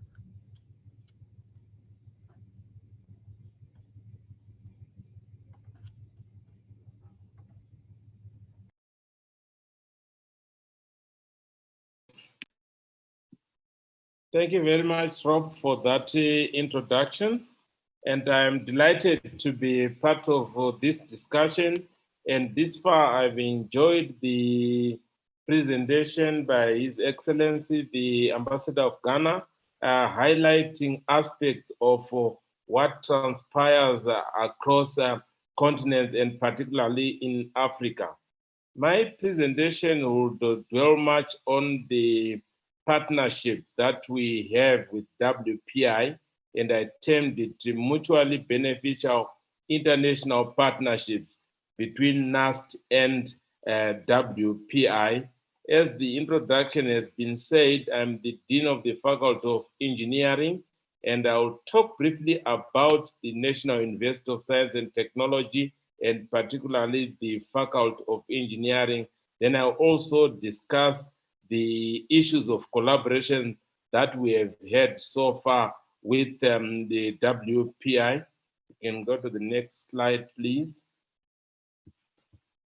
The National University of Science and Technology is one of several universities in Zimbabwe. It is situated in Bulawayo, which is the second largest city in Zimbabwe. The university has a student population of about 10,000, and it has got 7 faculties and the Faculty of Engineering is one of the 7. The vision of the National University of Science and Technology is mainly to teach and research in science, technology, and engineering with the view of being innovative and creating entrepreneurs out of the teaching and learning that will be happening. And there's the issue of industrialization, which the university wants to focus on. And from that vision, the Faculty of Engineering then developed a mission which now seeks to use science, technology, and engineering to contribute towards that vision. And we are looking at mainly looking at advanced science, technology, and engineering with the view of spearheading research. And with the research, it's not just research on our own, it is collaborative research with the partners in industry and internationally. And one such collaboration with WPI helps us in trying to achieve that. The issue of industrialization, modernization, and sustainable development, which are actually key in our endeavor to contribute towards the university's vision. So stakeholder engagement is also paramount because we have got communities that we live in, we have got the nation internationally, we also have stakeholders. So we need their engagement in order to move forward. So in the Faculty of Engineering, we have 5 main departments who contribute towards that. We have chemical engineering, we have got civil engineering, electronic engineering, we have fiber and polymer materials engineering, and we have industrial and manufacturing engineering. These engineering departments actually collaborate and work with each other towards achieving that mission. So our partnership with WPI also enhances the work within the departments, within the other faculties at the university, and also across. Next slide, please. So far, we have had a partnership with WPI, and the one that is quite remarkable is the response that we did to the COVID-19. There was initiation of an online training for lecturers and staff, and this was on 3D printing of personal protective equipment as a response to the COVID pandemic and the ventilator components as well. We have had about 40 lecturers and students who participated in the 8-week training, and then we have since received a 3D printer as part of that response, and that 3D printer has started working in printing inserts for the face shield as part of the protective equipment development. Then this now would then lead to sustain the product development and engagement, because the MOU that we have is such that we continuously engage and find areas where we can then develop further. Apart from this response which happened to the COVID-19 pandemic, the 3D printer and the capabilities that was bestowed in our students and lecturers will then be taken forward. Then there was also the aspect of online training for African University, a project that necessitated now the response to COVID-19 pandemic and the guidelines of the World Health Organization on social distancing. And then our universities at some times may be congested, but this particular one would then accelerate the adoption of technology, particularly on online teaching and learning. The faculty will then be equipped with how to develop content for online, how to deliver it, and how to interact with the students. Then there are also aspects of public interest technology, university network challenge, an important development where the model is seeking to say we have got lecturers who have research capacity, researchers at the university. How then do they become important in the communities that they live in? So this would then identify problems, areas, and then create practical and project-specific experiences, which is then transmitted. And the network is such that it will help in developing what we have locally, because as the National University of Science and Technology and also the communities actually do have indigenous knowledges that can actually be used. And with research, it can then be coupled together to then develop solutions in communities. And when this is done, the dissemination of knowledge and technology would then have the mutually beneficial relationship, saying we have got indigenous knowledges that need probably further research or being adopted as they are to combat specific problems. And it's important to consider that as we develop this relationship. Next slide, please. Then another project of interest is the innovation in e-waste materials recovery. We have a lot of electronic waste which lies around, and it's a headache for the municipalities and even the nation to disperse. So we have initiated a multi-institution collaborative research with WPI, and is to look at the electronic waste where we collect and try to see the value chain that can actually process the waste without damaging people. And this approach facilitates probably some innovation in researching on how to deal with electronic waste, because the headache goes beyond those that procure.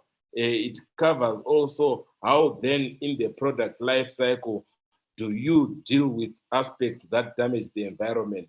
So if you get useful product from it, it is the innovation that actually has value in doing that. So these projects which we have started and the memorandum of understanding and agreements that we have with WPI will be such that there will be interaction between researchers at WPI, and those at the National University of Science and Technology, and it also extends into research sharing. With online learning, we'll be having a lot of aspects that need virtual interaction, and with that we can actually have access into timely resolution of problems or research areas that would have come our way. So I would also want to talk about the engineer of the future.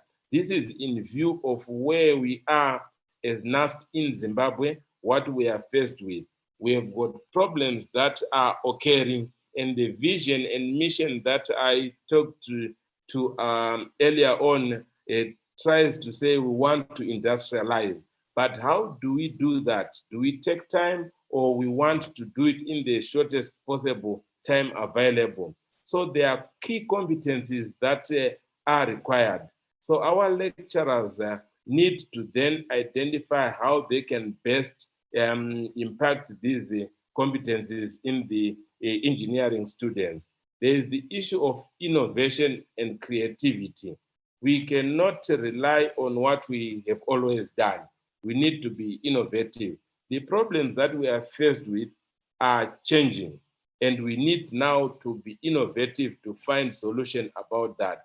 So those competencies are required. Be innovative, to be creative. There is also the concept of thinker-doer, which I have liked again to say, we have problems on the ground. You may be not innovative, think about it, write research about it, but we need to go on the ground and be physical on the ground to resolve the problem. Then there is the issue of dynamic and technology conscious. There are technologies which are available which can help to speed up the resolution of problems that we are faced with. So our engineer of the future needs to actually look at situations where we are saying there are changes. How am I adapting? The more you don't adapt to any changes, you are actually being left behind. So we want our engineer of the future to be very dynamic and be conscious of technology. These are not all the key competencies that are required of the engineer of the future, but it details those that will make quick impact if we incorporate them in our curriculum. And these, as I put them, are guided by globalization, where we have the whole world become a global village and there is speed of communication and interaction. So if we can adopt and jump onto that bandwagon, we would actually have certain sections remaining behind. So I'm grateful with the international partnership or collaborations like this, we can actually have real-time transfer of technology or cooperation, which involves our faculty, which involves our students, and we can be part of the people who are contributing to solving problems in their localities.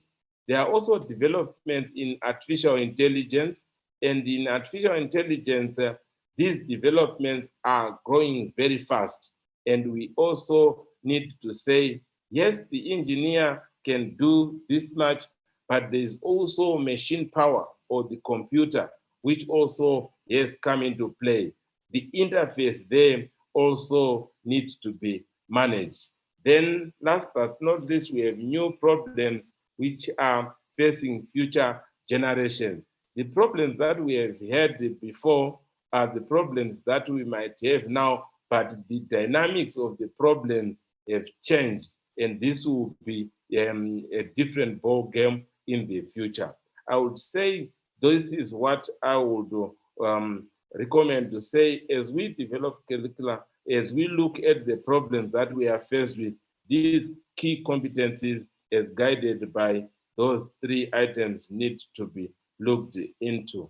I would like to thank you for giving me this opportunity to share our engagement with WPI, and we look forward to this partnership in resolving or even making groundbreaking researches and even solutions to the problems that we are faced with. I thank you.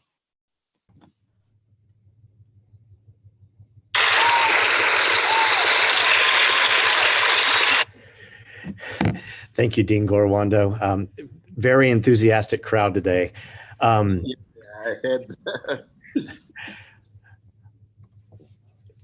So what we'll do now is we'll move on to the next stage of the event, which is to have a panel discussion. Dean Gorwando just beautifully kicked it off with his inspiring and a really nice speech that talked about the relationship that we have with NUST and how quickly it has evolved. And I met him only a few months ago, and when I heard him speak, I said he's got to come talk at this event because it was amazing. It was like he and Wally were channeling each other. So without further delay, I'm going to switch up the schedule a little bit because we have some teaching conflicts arising. So I'd like to introduce Professor Terrence McGoldrick from Providence College as our next speaker. Hi, everyone, and I'm so happy to be here today and congratulate WPI and the community on this new initiative with its global school. I am the president of a small NGO. Our name is called the Global Sustainable Aid Project. And our mission, we're in about 20 countries, is to create programs that foster empowerment and self-sufficiency with a strong emphasis on WASH and on education. And we have centers in Pokwasi, Ghana, and in Kitale, Kenya. And we have been really, our programs have really been eclipsed by the invention of a toilet, a vermicomposting toilet by my late colleague, Stephen Mecca invented this. He's in our physics department at Providence College. And we worked together for several years, teaching people how to build these toilets. The worms eat all the pathogens. The toilets don't smell. And as you can see, they incorporate a hand washing for sanitation. They won a $100,000 prize from the Gates Foundation about 7 years ago. And we now have a very large project in Ethiopia with USAID and Catholic Relief Services. This is a Food for Peace project, $110 million project. And we have a small role because of the connection between sanitation and food security. But our project is, you can see there's some of the Ethiopians who we trained recently on one of the first toilets we built this year in a clinic in Ethiopia. And our project's goals are to work with the local stakeholders in the community. We've learned this is vital to any successful project. And so livelihoods for youth and women is one priority of this project. We need behavior change. Ethiopia suffers from a very high open defecation rate. And then another important aspect of this is microfinancing and marketing to help develop small businesses, because you can't give away enough toilets to solve the sanitation problem. These toilets were begun in Ghana and developed there because my colleagues spent a year in Ghana on a sabbatical working with the University of Ghana and Aseshi University. And they are now being used in one project sponsored by the World Bank, the Gamma project in the Accra area. But our partnership with WPI began when I hired an engineer who was an Ethiopian, a graduate of WPI, may be known to some of you as Temene Taldela. Temene is there now in Ethiopia, and we're really happy with his work. And we're looking forward to a collaboration with WPI on the many problems that are going to arise. We anticipate problems like transportation costs and materials. And also one of our goals is to work with the local vocational tech schools to make building these toilets part of the curriculum. And I know that WPI can also support us in valuable ways in that aspect of the project. And by that, I also mean bringing students and research. There's money also in this project built in for research on many of the ways that we can use the compost from these toilets for fertilizing gardens that help with the nutritional needs of the country. People's bellies might be full, but they're lacking important nutritional elements in that diet, which gardens could supplement. And so this is a budding partnership, and we're looking forward to working with WPI. That's my time. Thanks, Terry. Next is Professor Fred McBangalore. He is the president and provost of Academic City College in Accra, Ghana. And I'll turn it over to Fred, and I will invite everybody to ask questions in the Q&A. Thank you. Hey guys.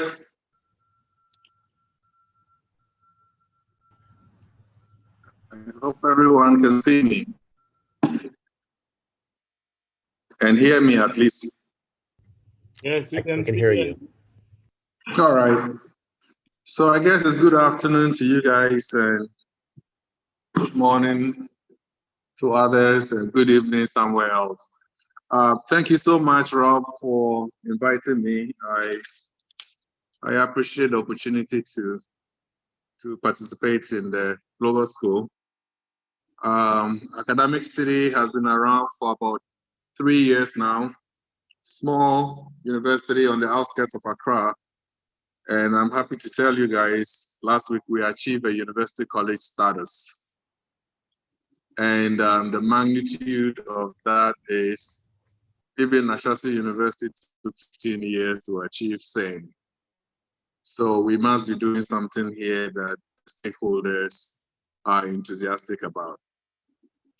So what I thought I would share with you guys is the ventilator project that we initiated at the beginning of the COVID, when the general consensus was that we only have 67 of such functioning ventilators in our continuum of care. And so I got together with second-year engineering students, and we started looking at the possibilities of designing one locally, using local materials, things that were readily available for obvious reasons, that in times of crisis like this, it's impossible to move systems like this across borders, even if you had the money to do that. So that was one goal. The second goal, obviously, since I returned after 25 years, and I'm certainly one of the guys His Excellency was talking about, returning to find the challenges here and trying to find ways to plug them. So I've also been working actively with young folks to begin to stir the innovation ecosystem, and obviously to convince them that we can actually design stuff that are relevant to our environment. So one of such projects is this. There are many more that we're working on, and I just wanted to share some really unique features that also goes in to support the fact that development engineering is the way forward. So without further ado, I will like the slide move to the next one. So what you see in the center here is the guts of our ventilator, is the non-invasive type. Obviously, we had challenges moving to the invasive type because we needed components from abroad. But you can see two parts of batteries to the left that can actually run this wooden structure for 12 hours. You can run it off electricity. You can run it off your car batteries. And on the top right-hand corner, you will see a solar controller. So you can actually charge this battery using a solar. And so for 12 hours, you can essentially move from any part of Ghana with a patient in critical care with a mask supplying medical air to them until you can get into a facility where they can be supported. Now, the energy requirements here obviously drove some of the decisions that went into this. We live in an environment where sometimes you're out of electricity, so 12 hours can get you going. If you're transporting the patient, you can use your cigarette lighter to keep the system going. And obviously, you can also charge it. Now, we want to get it to a point where this is in every vehicle that moves, whether it's a medical vehicle or not, almost like a fire extinguisher in every car, so that when you chance an accident scene, you'll be able to provide some support to somebody struggling until medical personnel can get to them. We are fortunate enough to have gained the attention of GIZ, which is the German equivalent of the USAID, and they are committing about 200,000 euro to this effort. So, the bottom line is that there is expertise, and we need to begin to drive our institutions in the directions where they can see tangible things coming out of academia. And that is really what is going to build a trust between the private and public institutions and industry in general. And so this is a beginning of an effort. We are still working to refine it. We are still focused completely on readily available. It was anticipated that the streets of Africa was going to be lined up with gasping individuals looking for air to keep them alive as COVID continues to ravage across the continent. For good fortune, that hasn't happened yet. But I don't think anybody is out of this until we are really out of it. So the beauty about the angle we are also coming from is that even in the absence of COVID, the African healthcare continuum still need ventilators to keep people alive. In many places, we continuously hear about people coming to hospital to die because there was a last canister of oxygen sitting somewhere and it was meant for emergency. And those people might have died because their situation wasn't considered emergency enough. So in short, these are baby steps, trying to reconfigure this ecosystem to develop systems that are relevant and can be used locally and involves local content as well as local know-how. And in the spirit of development engineering, that is the only way that local countries and local communities will continue to embrace stuff. They are not going to embrace stuff that they really do not understand where it comes from, or they will embrace it for a short while and disregard it. If I have to go back to undergraduate again, I think I'm going to go to WPI. I really like what you guys are doing there. We're working very hard to build some really strong collaboration between Academic City and WPI. Robert has been our champion. Wale, who also doubles as my PhD advisor, has been a champion of what we are trying to do here. So I'm really looking forward to seeing how we can, integrate resources from across, learn from you guys, and continue to help our country make decisions that will help in our development efforts. So I appreciate and thank you for the opportunity to be here.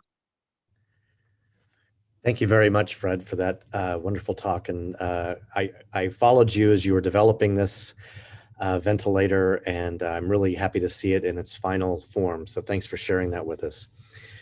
Our next speaker is Dr. Solomon Mensah, who's a university postdoc at here at WPI. He shares his time. So that we don't get down to nothing in there. Hello, can you hear me? Yes. But Somebody's got their Hello? mic on that they might want to turn off.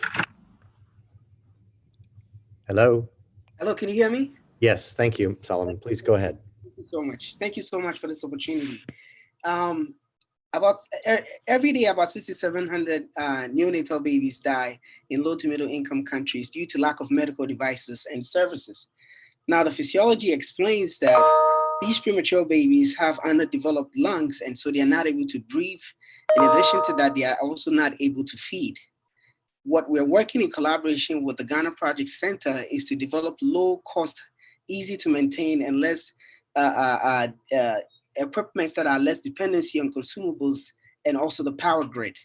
Now, in collaboration with the Biomedical Engineering Department here at University of WPI, as well as the University of Ghana and the business school, we are coming up with projects that would specifically work to resolve some of these issues. Now, the first project is what we call the Air Baby, which is a respiratory assist device for premature babies to help these babies' lungs, help them breathe. And then the second project, which one of my students will be talking about in this program, is the feeding pump, which will work in collaboration with the Air Baby to help feed these babies. In addition to that, we also have what we call a graduate course that we just instituted at the BME department at the WPI, that is to train graduate students on global medical device design for global health, and looking at specifically why some of these devices are not working, and how we can redesign some of these devices to make them usable in low to middle income countries. Can you go up a little bit for me, because I can't see the bottom piece. And then finally, I think what we are also working on is coming up with a Center for Design Entrepreneurship Education in collaboration with the Ghana Project Center to help train the BPI students and also Ghanaian students on innovation and product development techniques that will be very useful in their areas, as well as serving as a launchpad for promising startups that would be able to use this technology or this design center to come up with very meaningful medical devices that would help serve the need of people, not only in Ghana, but as well as low to middle income countries across Africa. Thank you very much.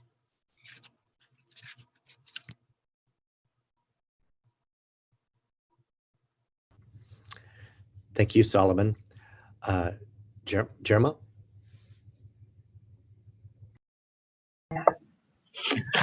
Hi, everyone. My name is Gemma Kamara, and I am a faculty at WPI. I also am the founder of HBK Foundation that is based in Liberia. And I have connections with a lot of things in here with Providence College alumni, and also having worked volunteer when I was in college with Global Sustainable Aid Project in Liberia and Ghana as well. And so part of my, as a Liberian, I would like to also highlight that I was born in Liberia, raised in Worcester, Massachusetts. I've since been to Liberia several times. I've always wanted to work in Liberia and in Africa. So having starting a foundation was paramount to me. And what was also key and what drives me to Liberia consistently after leaving after the Civil War was are some issues around health, healthcare, health education. Mensa just mentioned about a device to help neonatal survival in Africa, starting with Ghana. But just to look at some of the development indicators in Liberia, as far as maternal mortality rates that is high as 661 deaths per 100,000 live births in Liberia. Also looking at neonatal mortality rates, which is about 33 deaths per 1,000 live births, excuse me. And also looking at numbers or data around the number of students that graduate from high school, which is so the age is so high, age 25. That's the average age that a lot of young people graduate from high school in Liberia. And another number, which is across Africa, is the high number of young people who are, for Liberia specifically, over 60% of the population are between the ages from 0 to age 25. So all of these numbers are numbers that have been used to determine if economic development or how to develop sustainable programs for Africa. And so with a background in public health, and with passion for global health, and with support from, of course, Providence College, Dr. Mecca, Global Sustainable Aid Project, and now as a faculty at WPI, HBK Foundation was founded since 2016. We do have an office base here in Worcester, Massachusetts at 44 Portland Street, and as well as in Liberia, where we're targeting health, school-based health programs, and also technology for schools. And in our health for schools, we're looking at the model of the whole school, whole community, and whole child, because there's research that shows that mental, physical, psychosocial, even community agencies involvement, and also parental roles help to ensure advancement for young people. At least that's data for it's true for the U.S. And we're looking at incorporating programs that it's wraparound services for rural schools that are owned by people passionate in their communities to provide these services. So since 2016, we've been working in 6 rural schools that are owned by people, not private school in the nature. And a lot of these schools are under-resourced. We've been able to firstly start with developing or establishing and constructing latrines, the microflush latrine, and then we moved on to the lab in a box, which is an e-technology setup that provides technology laptops to schools. It also provides a solar panel to be able to power those laptops, as well as there's an offline portal that gives schools rich resources using from Khan Academy and the whole bunch of resources from other offline sources that are compiled into an offline version of a offline internet. And we've been able to do that, and donating over 40 laptops and 17 desktops in Liberia, and also incorporating the solar panel, training teachers. That's a main thing. A part of our program is to train teachers and to also allow the school to have a buy-in with any programs that we do partner with. So our motto is rather than being the agency that comes with the solution, we also incorporate solutions and partnerships from all of the schools that we work with. We in training teachers and allowing them to use the offline resource to their abilities and to their subject matters. For the 6 schools I did not mention, the grades are from K to 12 that consists of those schools. And I'm proud to say that I'm currently as a faculty in the Interdisciplinary and Global Studies department that is engaged with project-based in projects across the world, specifically specifically with the class that is working with me with HVK is stationed here in Worcester, and they're doing research with HVK because I mentioned we have an office based here. And to ensure that the technology has more resources, and looking at other ways that we can use technology to empower schools and to engage students in knowing how to use the laptops, how to use technology, and how to incorporate that into learning. And then lastly, I would like to talk about the MOAB in terms of the partnership with the African community here. It's another organization looking at working with Africans here in Worcester, which is the Massachusetts Organization for African Descendants. Also, a group that is focused just with the Africans here in Worcester, and that I'm also engaged with. And in closing, I would like to say that with whether working with Africans in Africa or working with Africans here in Worcester, the whole goal is to empower Africans for them to be the ones with the solutions and driving key projects that will improve advancement for Africans in the diaspora in Africa and also living here in America. Thank you. Thank you, Jerma. That was very nice. Next, we have Meron Tedesse. She's a graduate student in our master's degree in Science and Technology for Innovation and Global Development. Mary? Hi, everyone. My name is Meron Tedesse. Thank you for introducing me, Professor Rob. So like I said, my name is Meron. I was born and raised in Addis Ababa, Ethiopia. I moved to the United States about 4 years ago to complete my bachelor's degree. So my dream has always been and will always be trying to make a lasting impact on Africa. I recently graduated with my bachelor's degree in chemical engineering, but I decided to continue my master's in science and technology for innovation and global development.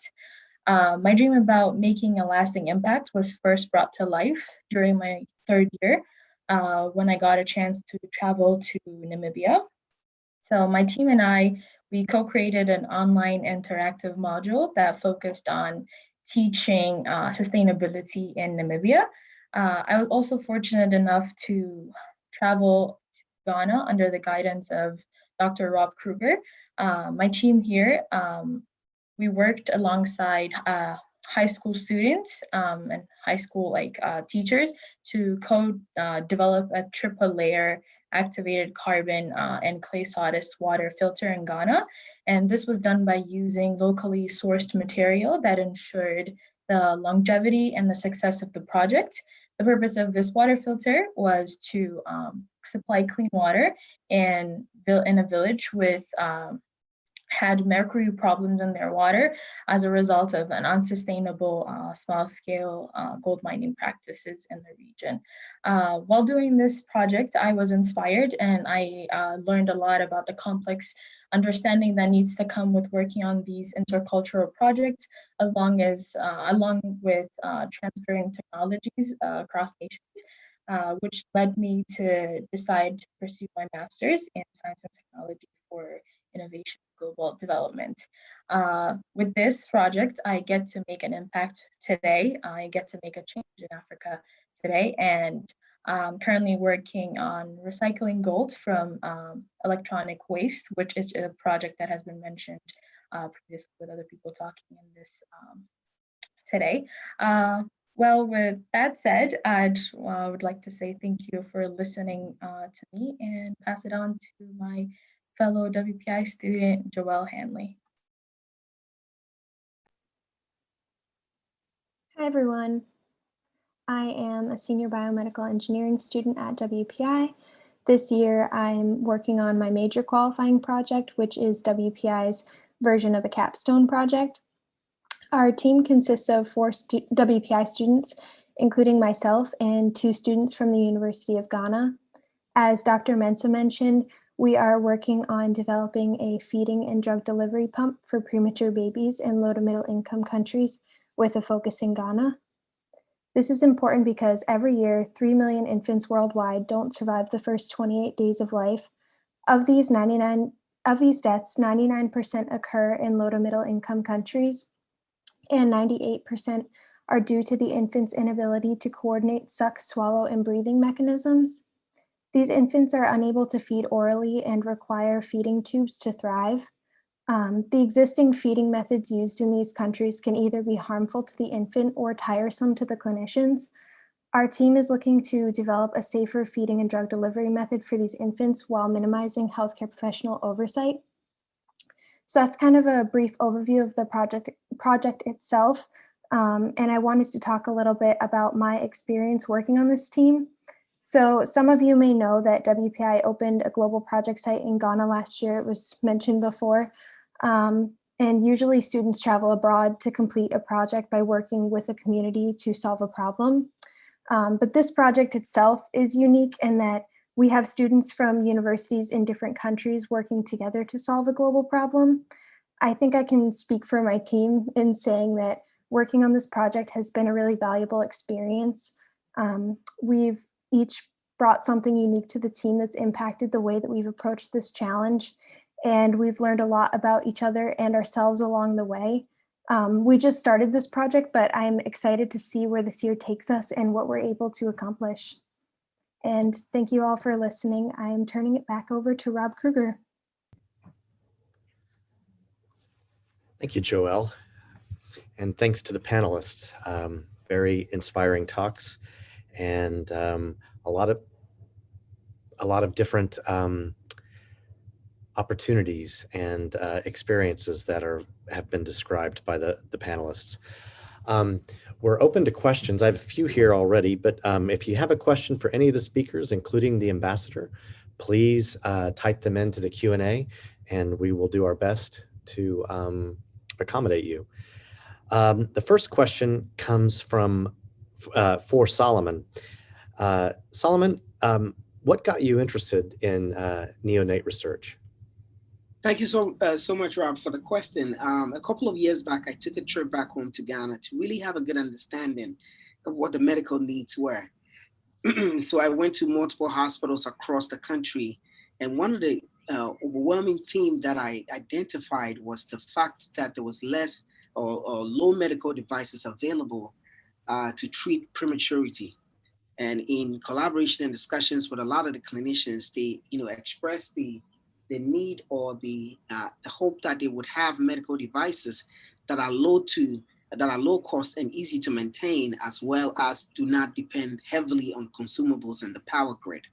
And so when I came back, I put a couple of students together and we started on this journey to redesign basically medical devices to make them affordable and easy to use in low to middle income countries. Now, if you think about it, the medical device industry here see those kind of markets as very little in terms of profit. And so they don't spend a lot of time in attracting so much of the business there. The goal of this whole project is to make sure that we look at all of the medical devices that are being produced for the space of neonatal care and take away all the bells and whistles and give the community back a device that would be able to withstand all the environmental conditions, as well as reduce the complexity so that people can actually use the device and make sure that some of these babies survive. Now, to give you a very quick example, one of the hospitals that I visited had a very complex respiratory assist device that had a broken screen. And because of that, the device was not used and was just collecting dust. Mind you, there was a baby in the ward at that moment that was being resuscitated because the oxygen level was extremely low and the baby was almost gone. And so that tells you that all of the complexities and the bells and whistles that are incorporated in these devices are usually not helpful when you go to low to middle income countries. And that's why I think it just triggered me to think about engineering these devices from a whole different perspective, where all the bells and whistles will be removed or taken out of the process and give them the barest device that would help the baby survive. Thank you. Thank you, Solomon. Thank you, Solomon. Our next question is for Jerma. And I'm sorry I didn't give you a chance to finish your thoughts on this, so I'm gonna give you that opportunity right now. You mentioned the Massachusetts Organization for African Descendants. And for those of you who don't know, Worcester boasts a 20,000 plus community of Ghanaians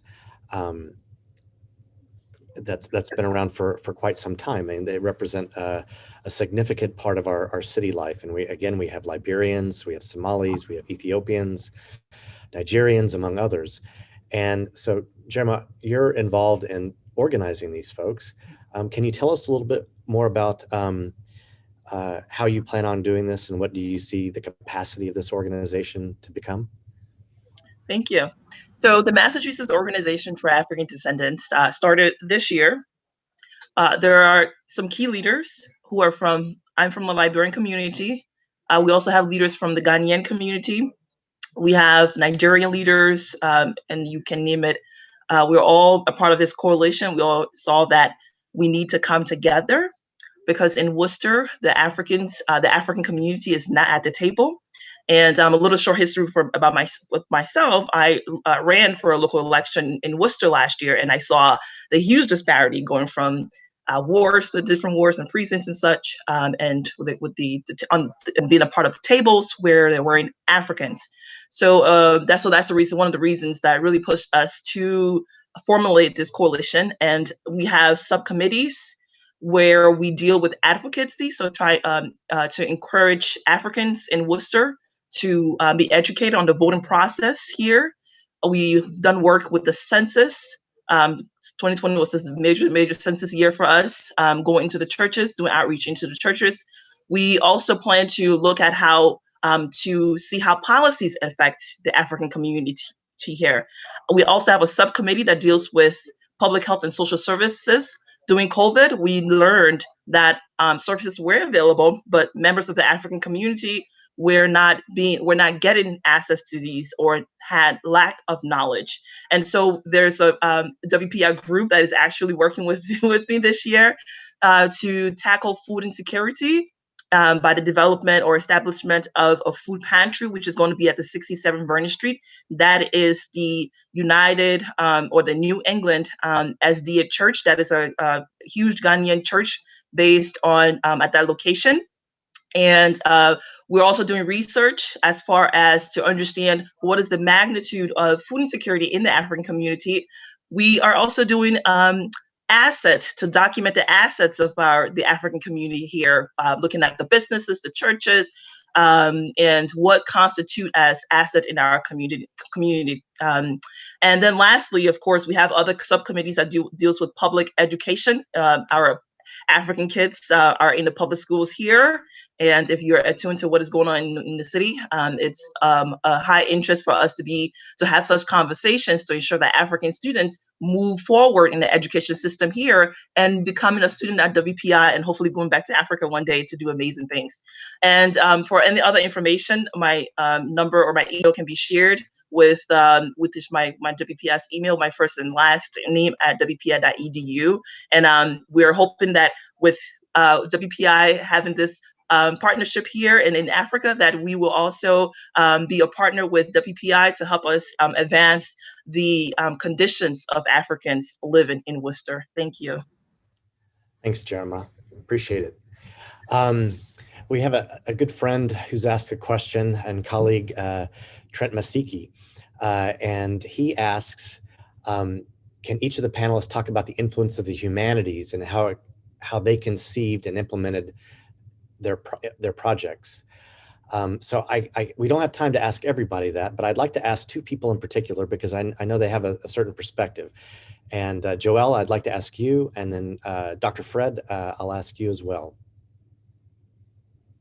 Thank you. So, I mean, to go back a little bit, I worked on my interactive qualifying project last year in a small village called Achim Janasi. And we created and implemented a library for the village. And that was an interesting experience for me because I wanted to go abroad really bad, but I was unable to go abroad. So I actually completed that project remote.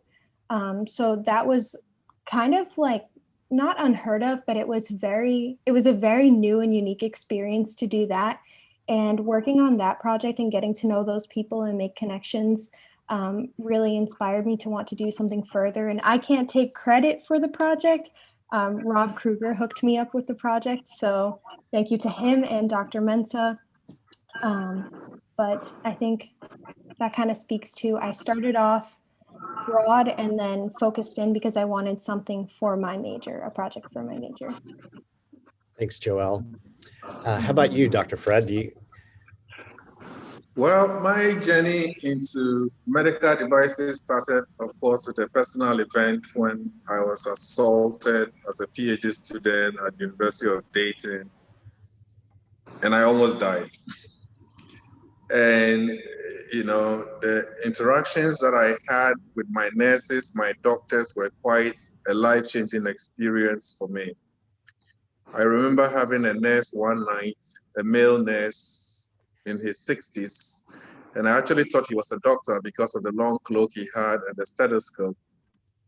And when he heard my story that I was a PhD student, he sat on the side of my bed and he said, you know, I actually had a heart attack when I was 50 years old.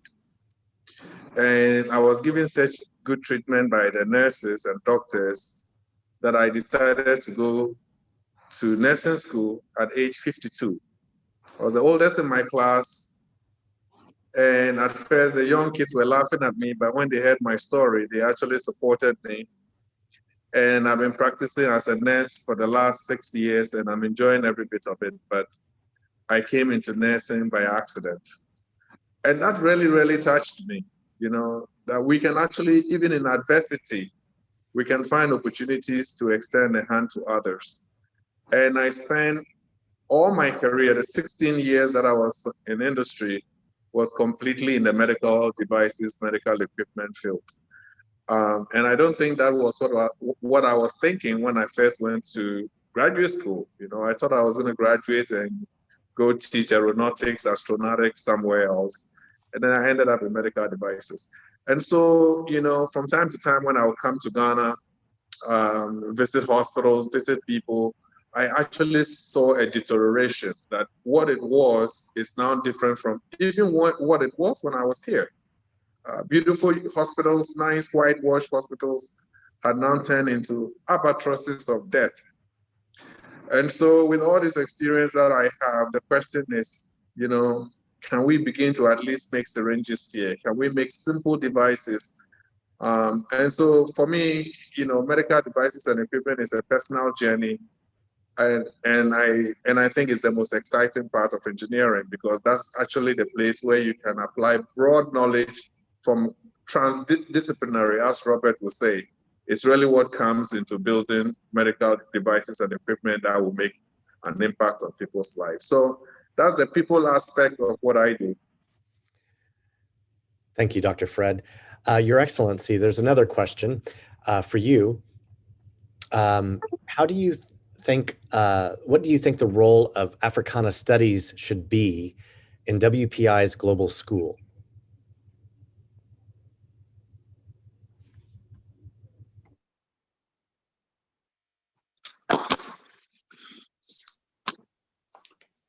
Well, am I audible? Yes, sir. Okay. Well, you see, Africana studies in a place like WPI will have to be a little away from the classical Africana studies where people were engaged in learning about ancient cultures and, putting a lot of emphasis on, where people have moved to in terms of their socio-cultural, ambience. I think Africaners, studies these days will have to put a lot more emphasis on the newer areas of knowledge, which are going to make a certain kind of impact on, the African living environment. And that would include improvements in the economy, improvements in education, improvements in even the strategy of delivering learning, because that has changed. And we are in a situation where these days, maybe thanks to COVID, a lot of kids in this country are studying from home with the support of machinery like we are using today. But then the greater proportion of African school children are not going to have access to these kinds of devices. So Africana studies will have to concentrate on a certain kind of new forms of delivery of teaching and learning, basically to individuals and groups of individuals. But more importantly, we have to concentrate on, one, the relationships between Africans, learning organizations; two, relationships between African learning organizations and external learning organizations; and then three, a certain effort at at imparting knowledge and developing strategies for sustaining, certain kinds of improved levels of existence. I don't think we now have to spend a lot of time talking about, the Battle of Ngungundlubu, in South Africa in whatever, year that happened. But we ought to be talking about the effects of some of the current, issues and problems as they impact on African learning. In fact, Africana studies ought to be modernized. That's basically what I'm looking at. And the subject areas would equally have to be very contemporary. Thank you, sir. We have time for one last question, and it comes from Murali, and he says, Dr. Kruger, from my own direct experience, one of the challenges faced by recreating medical devices which already exist is that they are not economically sustainable. For example, even though the new crafted medical device works, private clinics, doctors prefer to purchase branded, refurbished if need be, devices from established vendors. Can anyone on the panel share a successful story of an economically sustainable medical device? Solomon, Dean Gorawando, Fred, anybody? Well, thank you very much. I just want to react quickly to this question. Now, some of the locations that we went through our travels had nothing. But when I say nothing, they barely have anything at all to help some of these babies survive. Now, and when we had a further conversations with them, the issue was budgeting, in the sense that they don't even have enough money to run their clinics day to day. And so then the question is, if they don't have enough money to run their day-to-day clinics, they would not have enough money to purchase state-of-the-art devices to help run their clinics. And that's where our design philosophy comes in the sense that we are going to work to build systems or medical devices that would give them something to use instead of having nothing. Now, in terms of building a sustainable business, the key is not to give these devices out for free, because the point is you need to be able to build a sustainable business, move on from product to product, in order to help resolve some of the issues that are pending in the healthcare system, particularly in some sections of Ghana. And so these devices are not meant to be for free, but would help the students to come up with ventures that they can then move on from the project center to continue to develop these ventures into sustainable businesses. I don't know if I reacted well to your question, but that's just my take. Thank you, Solomon. Anybody else want to comment on that quickly? Yeah. So let me jump in here. I think when you talk about sustainability, you have to look at it beyond the use case that Solomon has just touched on. I know there is a case study from many years ago. I forgot exactly the equipment, but I would guess it's an ultrasound machine that GE was trying to sell in China. And the transportation system in China at the time was so poor that by the time these machines would get to the rural areas, they were broken.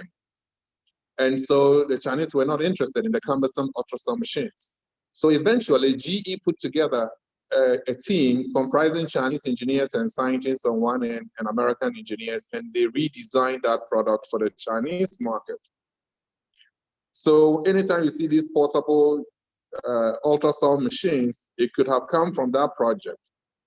The beauty about that project was that the original one was sent without local content, without local experience, without the understanding of that environment, and they were rejected. The re-engineered one with local content could be carried into the interior. But then the flip side of this particular issue was that in the developed world, there are remote areas. There are remote areas in Canada that are 500 kilometers off grid. And so such equipment started having a use over there as well. So I think sustainability in this case is that GE found a market in China, reconfigured their product for the market, and also found local application near home. So I think there's an opportunity here really for what Solomon is doing to take out all these whistles and bells that, from my experience coming from the medical devices space, are just to make the product look beautiful and look better than the competition, but they are really not actively involved in that continuum of care. At Kolebu Teaching Hospital, anytime the ventilators are beeping, they just slap them. Okay, so all this alarm system just prevents people from delivering care. So I think there is room for this kind of minimalist redesign of products in this marketplace. Thank you, Dr. Fred. You have the last word. Actually, I lied. I get the last word. But before I give you that, let's just have a round of applause from the group. Thanks to the panel. Thank you very much for all of your efforts, and I'm grateful that you showed up today to participate in this, but most importantly, I commend you all and appreciate very much the work that you do on a daily basis to help us realize some of these visions. I want to just wrap up by saying a few words. First, I'd like to thank His Excellency, the Ambassador, for coming. He made a trip up from Washington, D.C. To spend his couple of days here with us to have conversations and to share his wisdom. So grateful to him for making that effort. Dean Gorwando didn't have to travel, but thank you so much for coming across 9 different time zones to be here. We appreciate your efforts, and we cherish the partnership that we're developing. As for the panelists, thank you all very much. As Fred McBangalore says, he and I are sometimes tied at the hip, and we're going to keep moving to push things forward, both in West Africa, but across sub-Saharan Africa. I just want to say a couple of final words, and it's been pointed out by many of the speakers here today, and that's that at WPI, we acknowledge the long history of science, the scientific method, technology, and innovation that has occurred in Africa. We've seen material references to that today. through the provost's presentation, but we've also heard about it through many of the speakers that we've heard from. It's no longer in good conscience can we be prescriptive in our approach to how we engage with anywhere in the global South, not just Africa. It's unconscionable to do that in these days. The global South should no longer be viewed as a place with problems where we transfer our knowledge and expertise to solve them. We have to engage in a peer-to-peer way to where we develop potential solutions together. We define problems together in a way that leverages the creative capacity of both our counterparts abroad, as well as our own expertise here. I mean, if we just have to look, for example, if we think about climate change adaptation, Africa has a long history and heritage of pastoralism, which is a wonderful way to think about climate change adaptation, which is of course being lost as pastoralists are being encouraged to become farmers. Through the project funded by Intel on e-waste in Zimbabwe and in Ghana both, we've seen waste processors who don't have a college degree, who might not have any formal education beyond a certain grade, but they have IP that is valuable not only to their own livelihoods, but potentially to the design and implementation of computer technology. And then finally, we have to acknowledge all the different forms of knowing, to use fancy words, the different epistemologies, the different cosmologies that exist, that not only do we get from understanding science and innovation, but as Dr. Maziki pointed out, through understanding literature and understanding the experience that has happened in places outside the United States, and take that seriously. And as the ambassador pointed out, as all rivers flow to the ocean, Africa's problems, our problems are obviously Africa's problems, but Africa's problems are also our problems. And we need to work together to resolve those together in a way that captures the talent, the innovative capacity, and the new ways of understanding problem solving and implementation of those problems in ways that make sense for everybody across the world, no matter who you are. There's a feminist theorist, her name is Donna Haraway, and she uses the concept of kin to talk about how we can live in a world of multi-speciesism, where we all share this world with other species. And I commend her for that. But today, the conversation I think that we have to understand is that we have kinship across the pond to our brothers and sisters in Africa, because we do share the same problems. We do share the future of humanity, and we need to work together to preserve that, not only for our species, but other species as well. So I think Rachel has a final slide. Next month is the Latin America portion of the virtual event series, and we encourage everybody to come to that. I thank you for your time today, your interest, and look forward to carrying on this conversation in the future. Thank you very much.